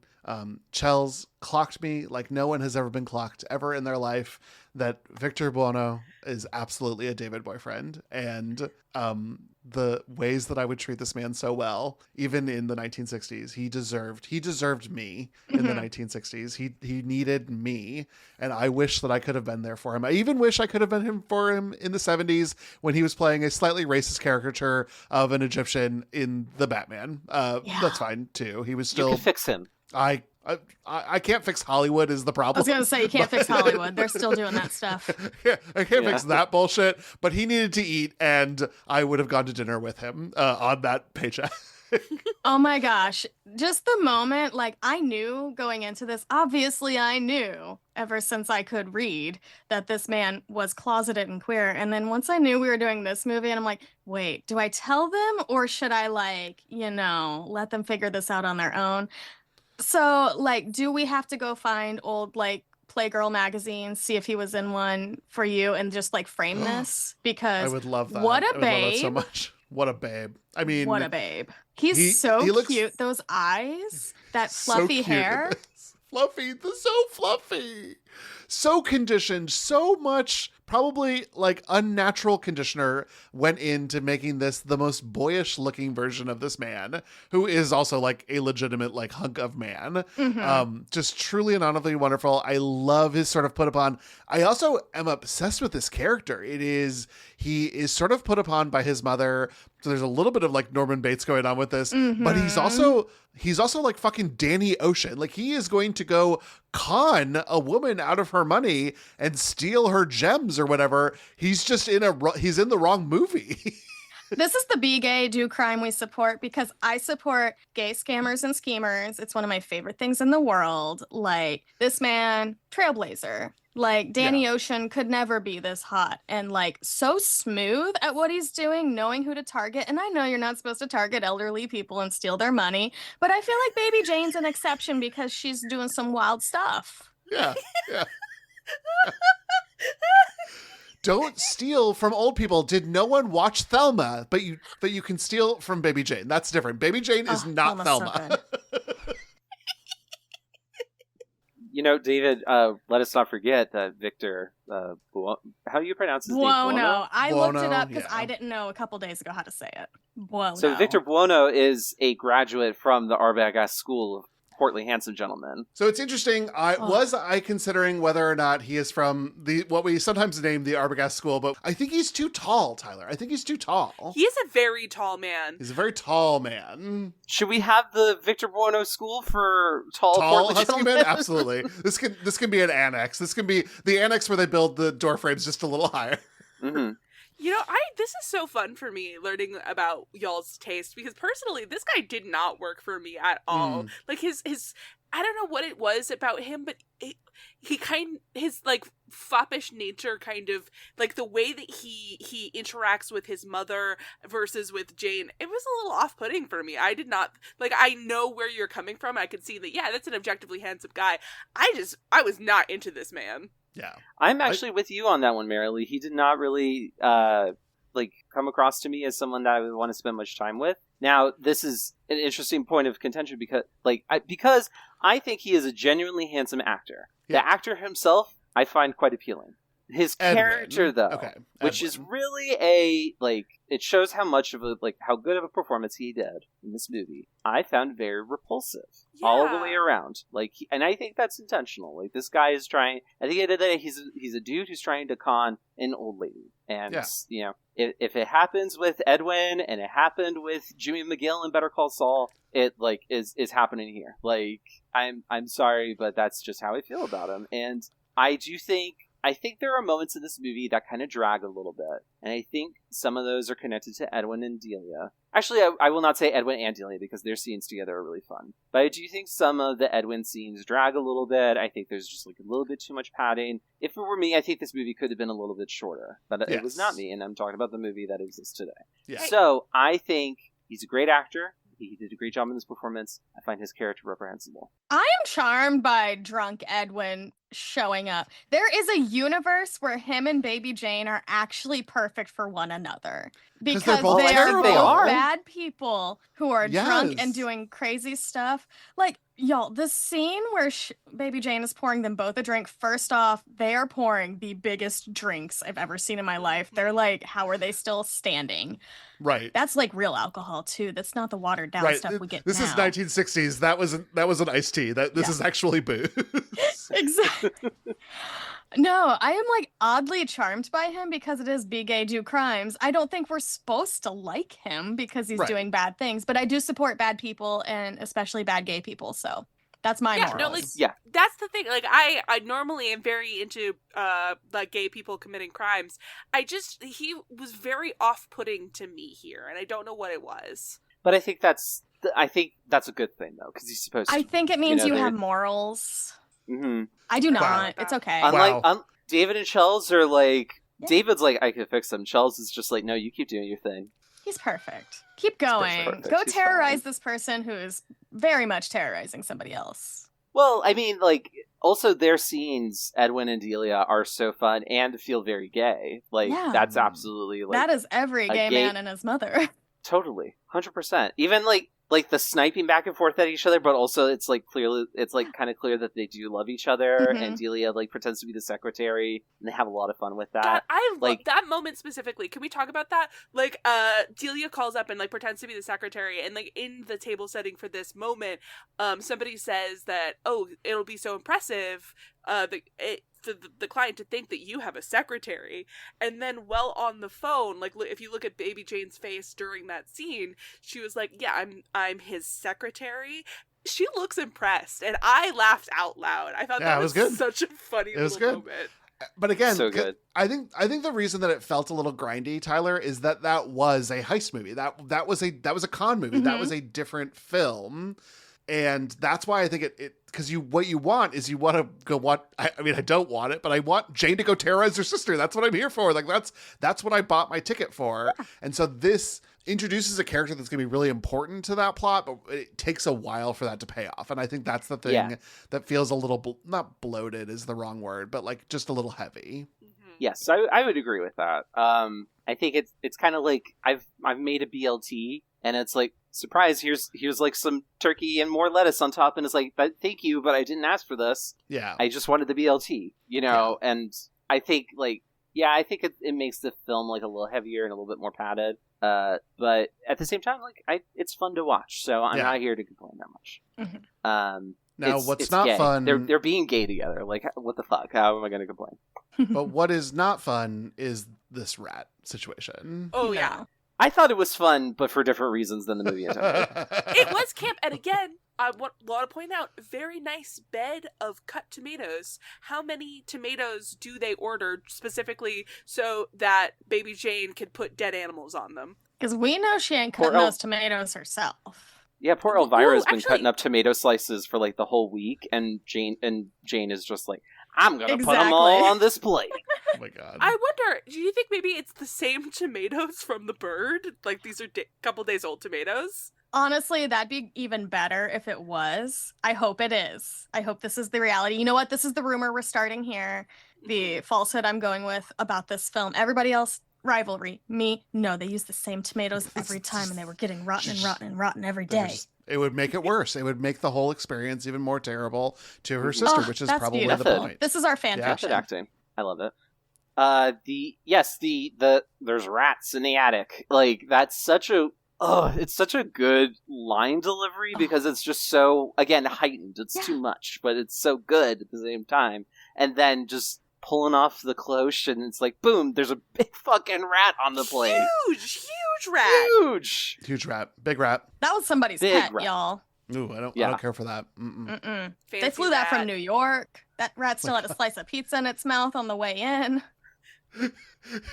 Are you telling me that baby Jane is like one of those pretentious people who moved away from New York and is like, the bagels only taste good if there's water from New York? She's like, the rat really needs to be from the subway or it's not worth it. Baby Jane would. Baby Jane We've seen the terror of Baby Jane. Totally would. True. Totally would. I mean, she probably just was like, put on the Blanche voice. Hello, New York. Hello, New York. We've not even mentioned the Blanche voice. Oh my god, it's the North Atlantic accent. Yeah, I think that they dubbed Joan Crawford in for that, and it fucking works. I love that. It's great. Oh man, I miss those voices. I miss those accents. Lip syncing for their lives. Didn't really... They were so good. Yes, they were. They were. I would also just like to put a little cap on this before we move on and talk about Blanche spinning in circles after discovering the rat.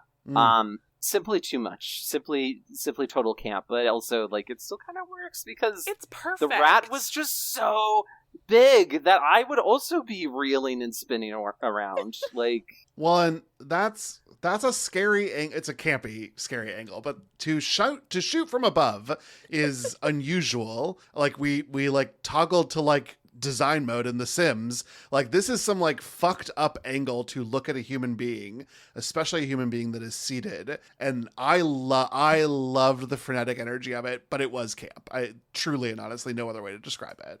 I need to make a clip because every time I watch that scene now, all I think of is Leslie Jordan. Watch me twirl, Daddy. Watch me twirl. Incredible. I will make a clip of Leslie Jordan saying that while Blanche does her thing. Thank you. Daddy, watch me twirl. Daddy, watch me. My dad said, oh, son, won't you twirl that baton in the house? That afternoon, Edwin arrives at the house and meets Jane, who has changed into an outfit reminiscent of her Baby Jane performance. Jane explains that she wants to restart her career. As they talk, the buzzer from Blanche's room sound, and Jane has to go upstairs. Left alone, Edwin sits at the piano. Upstairs, Jane chastises Blanche, eventually striking her before returning downstairs.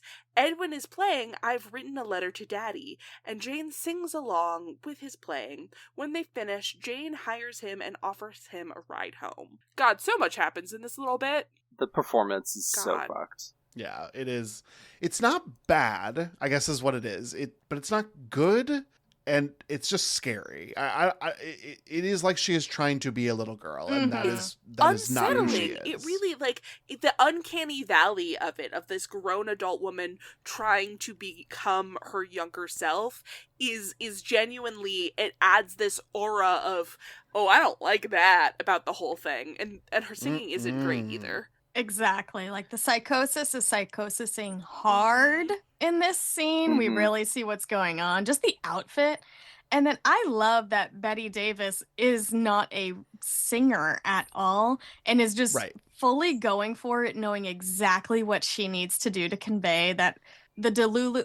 Also, this is where the queerness, the drag comes in. The drag delusion of this all, of thinking you're the best. And you're going to lip sync for your life pretty soon. That is the energy brought to that performance. And I love that Edwin is such a good scammer and schemer, just going along with it, like negotiating how much money he gets. It's like, well, what do you think is fair? And then like she offers him way too much money. Yeah. And then offers to pay him a month in advance.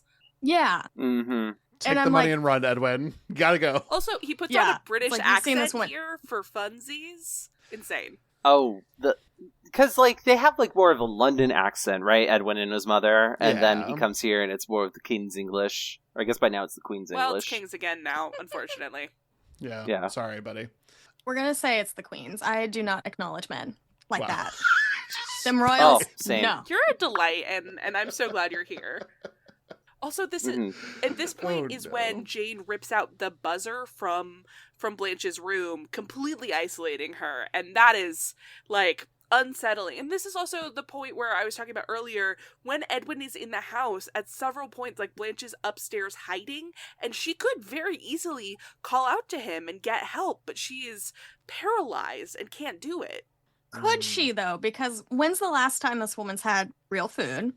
Like, when's the last time she's had a beverage? Like, I know if I do not have my 5 beverages with me during a podcast, I'm screwed. So, like, where do we think she is? I brought my Joan Crawford approved. Oh my God. Blurt out on the Zoom, but it's Diet Pepsi. Much like this movie, your Pepsi is X-rated. Yes. Wow. No, this movie does have like the highest possible rating at the time because of like how scary and terrorizing it is. I love it. Yeah. I just don't know what else to say about Edwin. Again, it feels a little overlong here. I still do love the two of them together. I love how this advances that sort of B story that's going on. I love her being sort of predatory towards him the way that he is being predatory towards her. It makes her a bigger threat, which I do really like, but it just does feel like it could have taken a little bit of an edit. I will say, we've not brought it up. I love her casual flirting and to try to find out if he's married or has a girlfriend the whole time, because it's like, this is the first person, like the first man who's been somewhat nice. And yes, it's a scammer and a schemer, but it's just like, oh, you looked at me kind of halfway. I am gonna like completely imprint upon you and you're mine now. This is what happened to David, actually. Saw him and is like, you're mine. Yeah. But I will say that Davis gives a little bit of it away. Very subtle acting, considering how much cement is on her face. When he starts complaining about his mother, she almost takes it a little personally. And the vibe I got was that she was trying to be mommy, but you can't be mommy to someone with mommy issues. Don't do it. Ladies out there who are interested in being a fin-dom mama, go for it. Live your life, but avoid men with mommy issues. You are not psychologically ready for the bullshit that will come out of their mouths. Do your sex work in peace. Do not attach yourself with an unhealthy man. That's so interesting. Do not go for a Ridge Forrester who's had a Stephanie Douglas as a mother. That's its own horror TV show. God, you're such a delight, and I treasure you. No, but so that's interesting that you point that out, though, David, because in some ways, Edwin is like kind of taking over the daddy role, because the accompanist was Jane's dad, and like it's like Oedipal meets Electra fight. I don't know.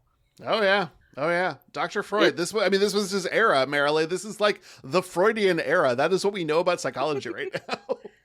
I mean, this is like, it's low stakes Freddy versus Jason. Oh my god. Like, that's kind of what we're dealing with here. It's just two fucked up people trying to get the best out of each other. And yeah, it's certainly fun. I think, who do you think kind of comes on top here? I mean, Edwin. Who's the top? I know who I would like to be the top. I would say, who is the victor? Who's the top, though? At the same time, it's Pride Month, baby. We got to ask these questions that need asking.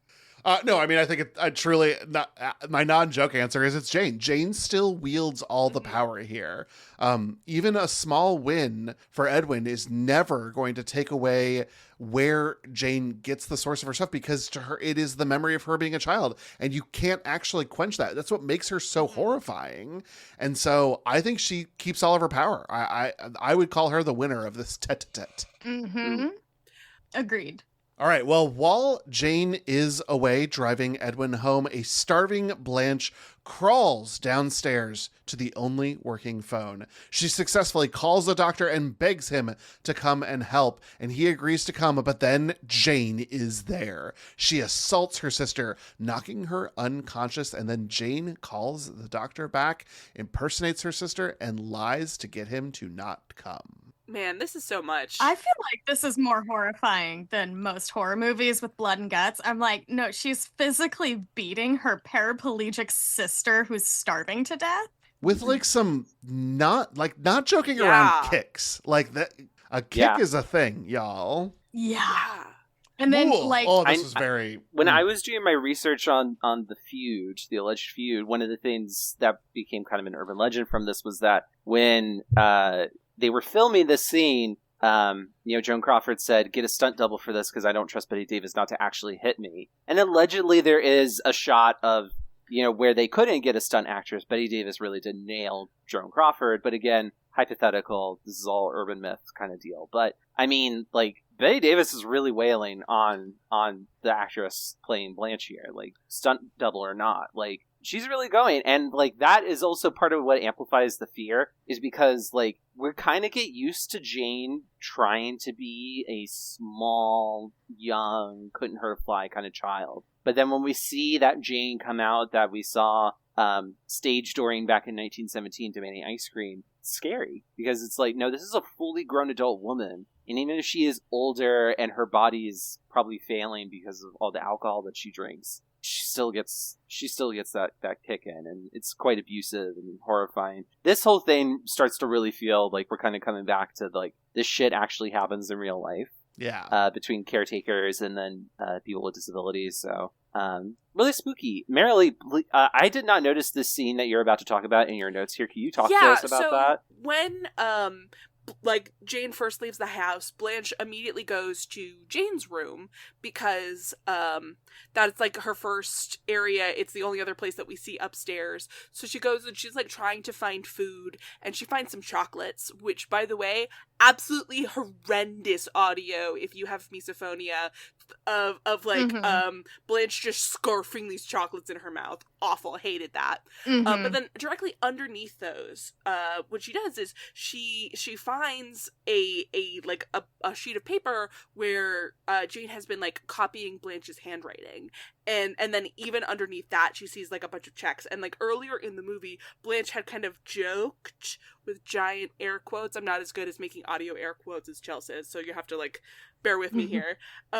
Jokes. Yeah, God, you're so good at that. That Jane needs her around to like sign the checks.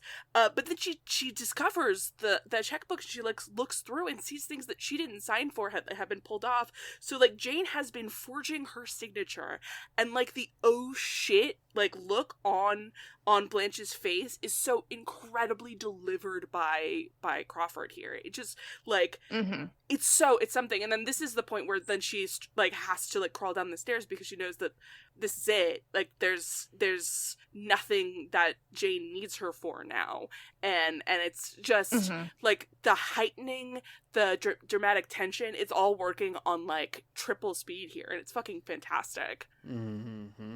Totally. Because also you know that they probably have money problems. It's hinted at, and you don't know if Blanche is being like straight with her sister or not about needing to sell the house because of money problems. And then you see that and you're like, wait, maybe they do have money problems because Jane is stealing money. We've seen her impersonate her sister just to order like 9 bottles of liquor. I'm like, why do you need 6 bottles of whiskey and 3 of gin? You are going to pass out, ma'am. And like, because her sister has tried to put a stop to all these things, but I do think that like her greatest acting role is her sister. That is so funny to me. It's so good. Amongst It's so all good. this horrifying stuff, that she's able to beat the crap out of her sister, get on the phone and make the doctor kind of jealous, being like, oh, she called another doctor, actually. Yeah. How rude. Well, I guess if she Yeah. wants to be treated by this other person, then that's her choice. Mm-hmm. Mm-hmm. Well, the next day, Jane encounters Elvira coming to work and fires her. Elvira senses something is wrong, so she waits for Jane to leave and breaks into the house. Fuck yeah, Elvira. When that scene was revealed that Elvira stuck her way back, I was like, yes, so good. Jane returns home and finds Elvira trying to get into Blanche's room, which is locked. Elvira demands to be let in, and Jane unlocks the room. Inside, we see that Blanche is bound and gagged. Elvira is horrified and goes to free her, but then Jane strikes her over the head with a hammer, killing her. Jane uses Blanche's wheelchair to take Elvira's body out, nearly being discovered by her nosy neighbor, Mrs. Bates. Rest in peace, Elvira. You deserve so much better, girl. Oh. The moment she puts that hammer down, and I'm like, no, don't do it. That's the don't leave the house moment. Don't go see what's out there. It's like, no, don't put the hammer down. No. Yeah. Even the idea, and I mean, a hammer is a horrific weapon when it is used against another person, but the way that it's shot, the way that it sort of glints in the light, it is camp for her to grab this hammer. And if you haven't seen this film, you can't understand why this moment works on that level, because to just hear us tell it, like literally what Jane does is she bludgeons presumably someone who has been in their lives for a while to death in order to protect her dark secret that she has now taken her control of her sister to the nth+1 degree in bounding her hands up with a lifting device and gagging her over the mouth. And Crawford does a great job with just eyes telling you how terrified, exhausted, starving she is all at once, while also we don't know how long her arms have been like hung up there, so like her shoulders have got to be fucking killing her, and she gives it all. And I mean, it's wonderful. Like, I know that the studios really wanted to get Joan and Betty together for this movie because there was already a history between the two of them that, the studios might have concocted that, showed this rivalry between them. But I think it's wonderful to see these two actresses because they have such expressive faces. I mean, there's the classic 80s song, Betty Davis Sighs, because Betty Davis had very pronounced, very beautiful eyes that were very expressive, and Joan Crawford also had very expressive eyes. And so to see Joan be able to evoke so much emotion and just like you feel her trying desperately to warn Elvira with the emotions that Blanche is expressing just with silently.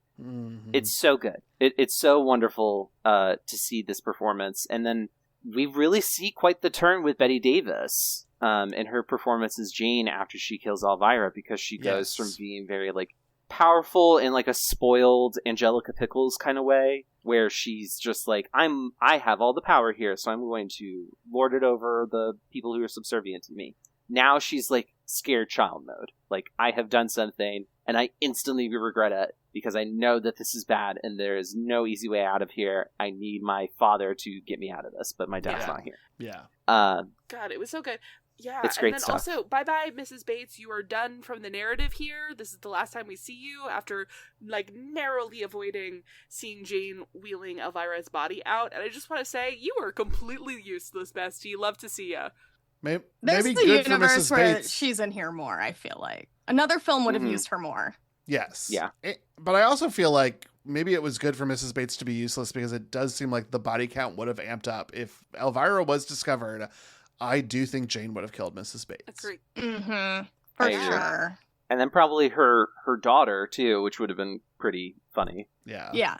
And this is only adding to the feeling that you're like, oh, this person is perfectly capable of running over her sister. What she believes is true. Exactly. We learn a lot from spoiled people. Spoiled people end up being very creative, nasty, and creative, too, as they get older. It's almost like we also live in a world where the most powerful and wealthy people are really spoiled and nasty and all that stuff. Dipshits. Anyway, Yeah. Yeah, let's go back to this movie instead of that narrative that we're living in. So the next day, the police call the Hudson home, asking after Elvira. Jane begins to panic. She goes to Blanche and frantically talks to her as she undoes her bindings and gag. But before Blanche, exhausted and starving, can tell her something, the doorbell rings. When Jane answers the door, there are two policemen, and they flank a slightly drunk Edwin, who had been picked up out the front of the house, supposedly on his way to see her. She admits him and pacifies him by offering him another drink. Edwin hears a noise from Blanche upstairs and goes to investigate. Jane tries to stop him, but Edwin discovers Blanche. He flees, and Jane is unable to stop him. Oh, wow. I've got to start at the beginning of this one, which is Jane freaking out. And it is such a huge movement, but it also starts to set up the final turn that happens at the I don't know, fifth act or whatever of this film. And that is that Blanche is trying to tell her sister something. And we get this amazing monologue here from Davis of just being like, well, oh God, I've got to tell them, I've got to try to repair this. I've got to fix it. But if I do, oh no, I'll lose Edwin, or I'll lose this opportunity that I've got. It's manic, but not. Here is where, and I don't know how the rest of you all feel, but here's where I feel like the camp is actually turned down. This feels like a very earnest moment of the film. This sort of, for lack of a better term, Ace Attorney breakdown that our girl is having here, of just sort of laying out all of the stakes and all of the consequences and all of the confession to her sister, while her sister is trying to make a different confession. I love this. I kind of read it as like a return to childhood in like a really literal way for Jane, because the way that she comes running up to her and she's like, Blanche, they're gonna find out.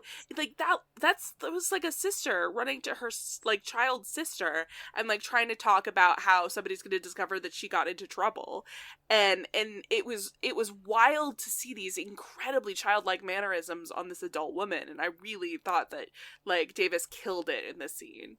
Yeah. Mm-hmm. It reminds me of the ice cream scene when they're kids, where it's like you see Davis being so horrible and wrong.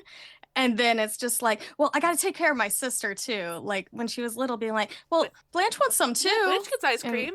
And like, and then Blanche is like, mommy. Edwin shows up. That is this fun little moment, because I think at first I'm kind of like, oh my God, the police. But then they're just there to sort of escort him inside because he was just being like a little bit drunk in front of her house. I didn't quite get that, but the police being there did get a reaction from Jane, which then delivered on a reaction for me as the audience. So I liked that it was all there, even if it was a little kind of goofy at the high level. And I like her sort of continuing her seduction. It's like she has remembered who she is. She sort of has recovered from the breakdown and is like, oh yeah, I'm going to bed this guy and we're going to live happily ever after once I become a star again. I like the vanity of it all too, because she's taken by surprise and she's not her baby Jane dolled up look that she was using to seduce this man, which is insane and creepy. But I like that the vanity immediately returns and she's like, oh no, gotta take care of this. Hey babe. Yeah.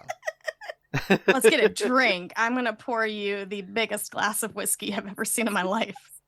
And that's probably also learned behavior. Like, oh, absolutely. That it's like we don't know too much about the deep details of the relationship between the Hudson mom and dad, but we do see that we really see is the 1917. But we could see that the mother is clearly in a more submissive role to the father, who's the one in charge of the business. And Jane, of course, is the focal point of the business, and then Blanche is just kind of there. We see perhaps a little bit of what life was like for Jane and Blanche when they were children. Maybe the mother was like constantly pouring drinks for her father. Jane learns about this and is just like, well, this is what you do as an adult, which is why she drinks so much.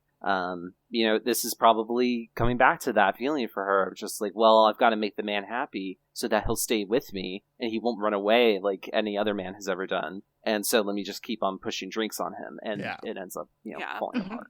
And I will say, Edwin, the actor, does such a good job playing drunk and silly at first.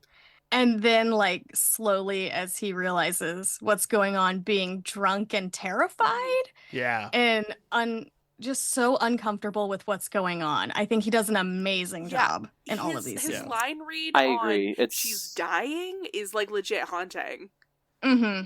Yeah. Mhm. And Yeah, here- it's like the illusion has shattered for Right. him. This is no longer a mark. This is an active crime scene. And Yeah. it gives him his hero turn, because you wouldn't expect a con man to go to the police. And yet what we learn in the final scene of the film is that they are looking for baby Jane because of what has been done to her sister, which means that Edwin must have told someone. Yeah, and like, yes, he probably could have done more if this was a real life situation, but he was also drunk and terrified. Like, he was already terrified of her a little to begin with on the scheming part, and then he saw what she's capable of. He for sure saw the dead body. Like, he saw some things and he's like, I gotta boot scoot and go, like, sober up and talk to some police. This is also all preceded by another scene, like our final scene with Edwin and his mother, where his mother is telling him, like, you're working for Jane Hudson. You know she tried to kill her sister, right? Right. And so but Mhm. he's like so dismissive because Jane seems like A Looney dumb and Tune. drunk Yeah. and mental and a Looney Tune, like she's Delulu. And he doesn't take that seriously, and then we see the seriousness of Jane's mental decline Yeah. and Blanche in serious mortal danger. And I'm so glad you've all called out like Victor's performance as Edwin here. Drunk, funny, and silly is one thing. Drunk and scared is a very different emotion, and you don't really see that too often. He did such a wonderful job of expressing that. So I'm Right. glad we were able to kind of like call that out, because again, like he was Chels, he was in the closet, right? This actor was. Oh, you had to be, Yes.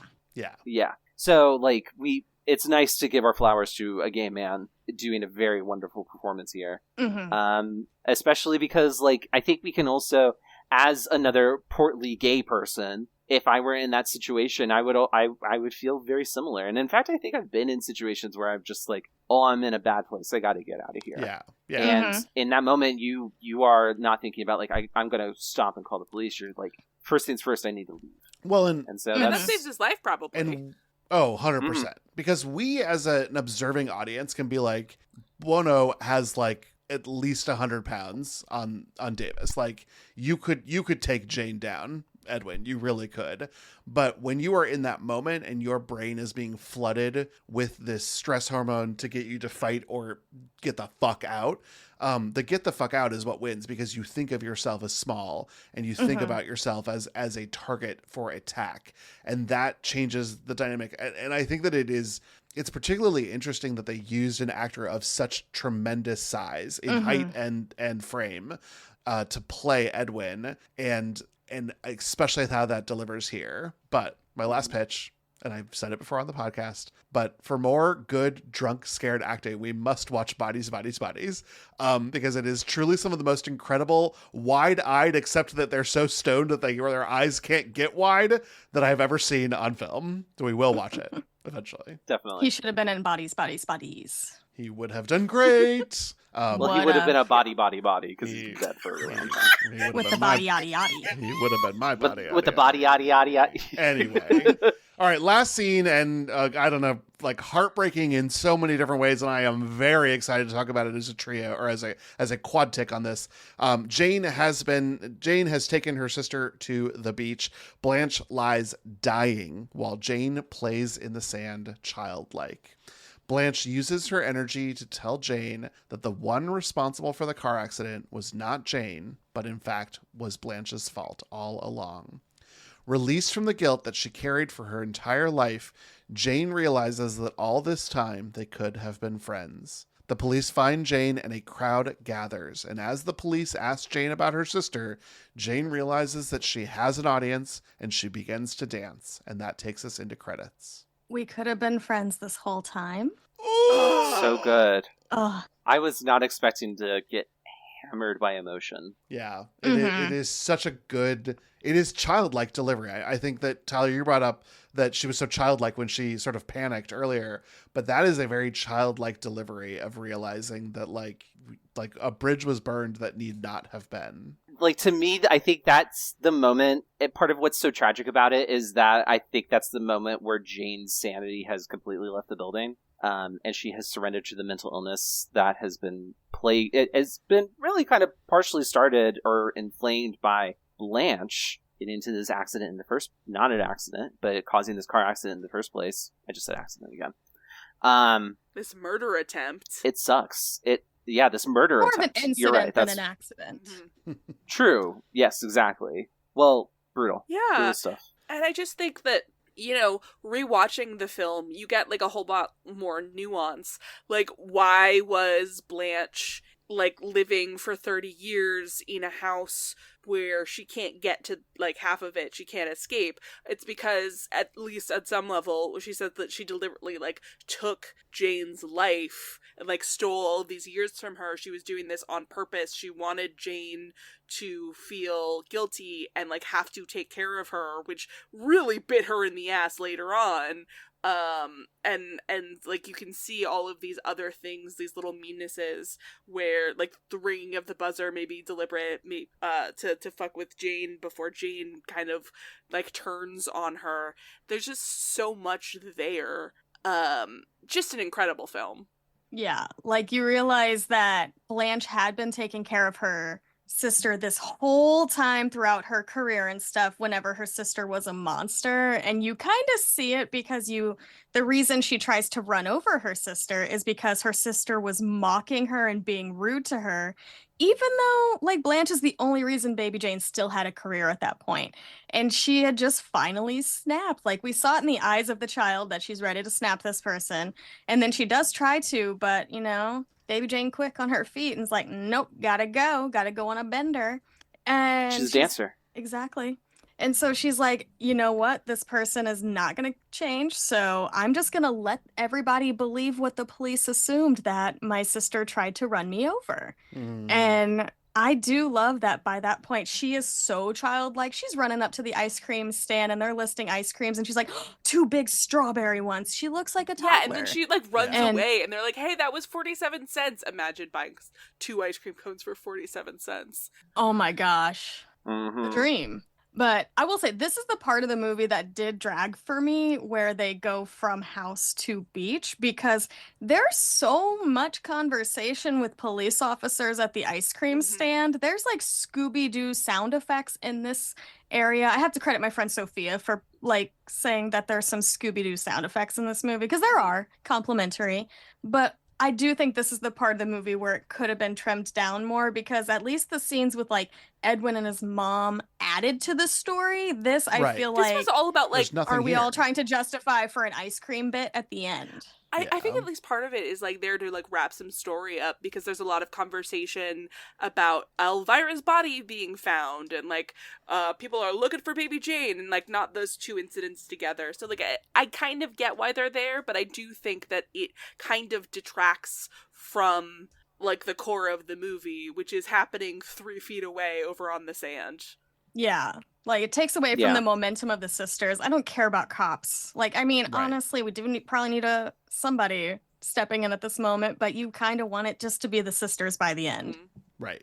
Well, I mean, like, I thought about this when I was coming up with my notes for, like, my part of the notes for this was just, like, anytime it's that old, like, Hollywood executive order, which is, like, anytime, Jane and Blanche are on screen, the audience should be asking, where are Jane and Blanche? Right. And it felt that way for me, because this is called Whatever Happened to Baby Jane, not the things that happen around Baby Jane. Yeah. Yeah. Right. Right. Yeah. And yes, I think that as a result, this scene kind of dragged on a little bit. I do like that they did not leave behind Elvira. I think it was kind of interesting that the ice cream guy is a black man, and he's the one he's like the only person to mention Elvira specifically.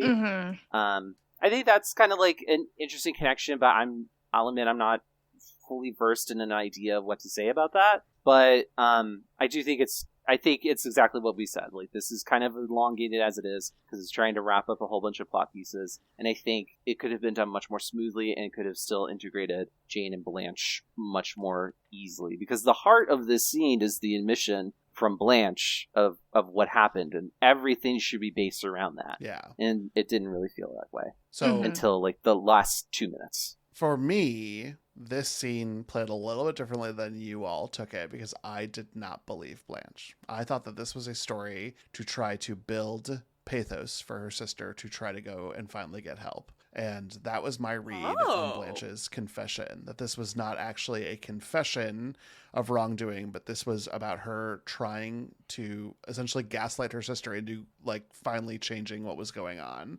Now, I think I am in the minority on this. I have read a lot about this film and the related book, and I do not think that this is ambiguous. I think most people had the experience you all had, but I do like the nature of how ambiguity is used, because we don't know the final disposition of Blanche, even as the officers walk towards where she is on the beach while Jane continues to dance.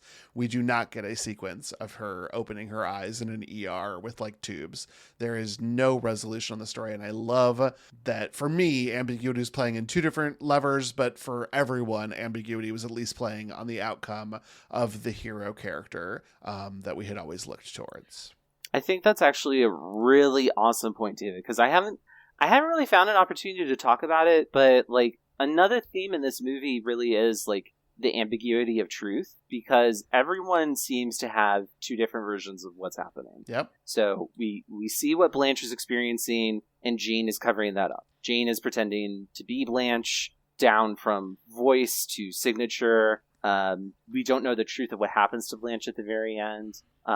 Even at like the very beginning of the movie, like in 1917, the dad is just trying to cover up for Blanche by saying, "Oh, it's just really hot out today," right? And not revealing the truth that Blanche is, or that Jane is, you know, this haughty, spoiled child. Mm-hmm. I think everyone, as a result, everyone's kind of gaslighting each other, or only telling half truths, or the whole truth is not being revealed. And I think that extends all the way to the end. So I think that's actually a very strong claim with text that you can use to back it up, David. I think that's great. I hate to inform you that if you're paying close attention, you can very clearly see a brunette driving the car during the first scene earlier in the movie.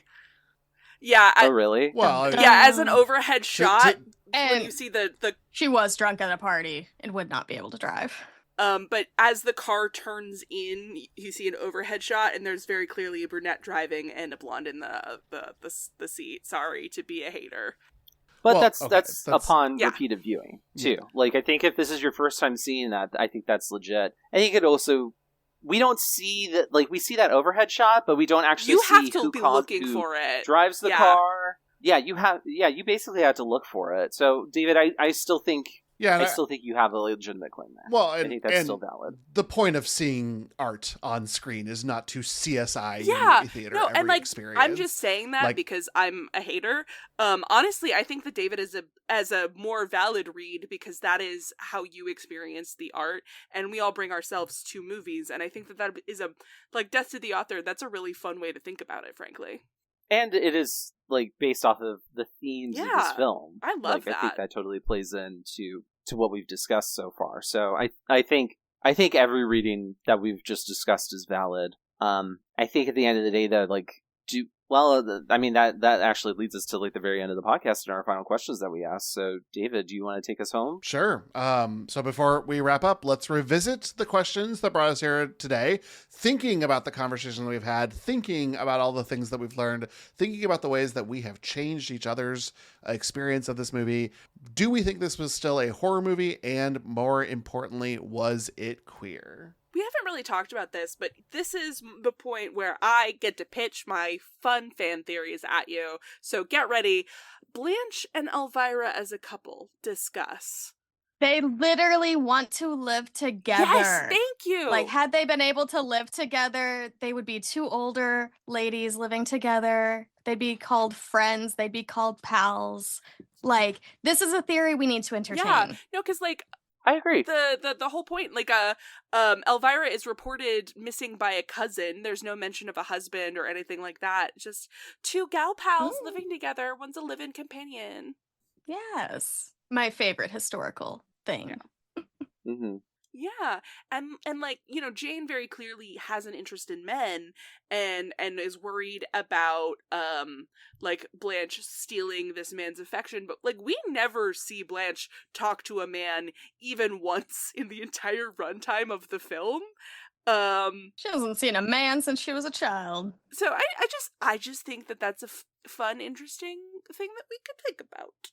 Also, it's very totally gay valid. Because a crazy woman would fall in love with a big, beautiful gay man. Yeah. It's also queer because we have queer performers with Victor Buono and Joan Crawford. So, like, hey. Chels, like, would you mind dropping like a quick history lesson on Joan Crawford being a queer person? Because this is actually new information to me. Oh my gosh. Like, she was. Okay. Every female actress from that era is rumored to have had relationships with every other woman. And Joan Crawford's one of those who was. Like, it's her, Greta Garbo, obviously Marlene Dietrich. But it's like, every woman from that area was just like bisexual. They were all sleeping together. Like the sluttiest era of Hollywood was the Hays Code era, like that very first time. So everyone go have fun. Also watch Johnny Guitar if you want really gay, queer coded Joan Crawford. Also, she's so hot. Dear God. Painfully hot. Love it. Love it. Absolutely. And also, Mhm. I think that an important part of queerness is when queer people see something and then like, yeah, that's ours now. I think that the act of claiming something is valid and like, you know, like a lot of younger people in the community always try and be like, no, that's not like real. And like they try and like quantify and like there's like that whole only gay actors should play gay characters and like all of that stuff. And that's a conversation for another time when I am less exhausted. The point is that I think that people who are queer, who see themselves in something and deciding that that's ours, is powerful. And so even if we didn't find any queer themes, the fact that queer people have decided that this is a queer movie is enough for me. Well, I think that's a wonderful point for us to begin to wrap up on. So does anyone have any final thoughts for this episode or anything that anyone wanted to point out or other conversations that you might want to have? If people want some fun drag race representation of this film, Jinx Monsoon in All-Star 7, the prompt was like you have to do two people, and hers was whatever happened to baby Jane Fonda. It's wonderful. It's beautiful. It also has Raja Gemini doing my favorite Olivia Newton-John Waters. So everyone go watch All-Star 7 because Jinx Monsoon and Raja Gemini are treasures. Yeah, that was the all winners season and it was fucking incredible. Oh, Ooh, I'm definitely gonna have to watch that because that sounds like it would just boost my mood. It's so good. It's so It's so good. And the current All-Star season 10, by the way, also fucking phenomenal. Bosco. Yeah. And Mistress. I've been hearing so many good things about Bosco, but we've already talked so much, so I don't want to keep our listeners around any longer. After the show. Yeah. After Real quick, the show. Chels, thank you so much for being here. You are such a delight. You're a treasure. We loved having you. Please plug your socials or where people can find you because everybody needs more Chels in their life. So true. Y'all are too nice, and I will never accept a compliment. I'm Chels725 on The Blue Sky, on Serialized, because I've been watching way more TV than movies lately. I'm technically on Letterboxd too, allegedly. And then if you can find my Tumblr, good luck. I'm not telling you what it is, but that is your challenge. And I'm on And a Rewatch Pod talking about all kinds of television, the Q division here at Glitterjaw. Gavin, what a prince. The best person I know does all the work for me. I just show up with caffeine and a dream and maybe too much snark. But I've also been on like Screeyonk and I've been on Gimmicks. Let's see what else I can like single white female my way onto. Well, thank you all so much for listening to this episode. Please remember to rate, review, and subscribe wherever you get your podcasts.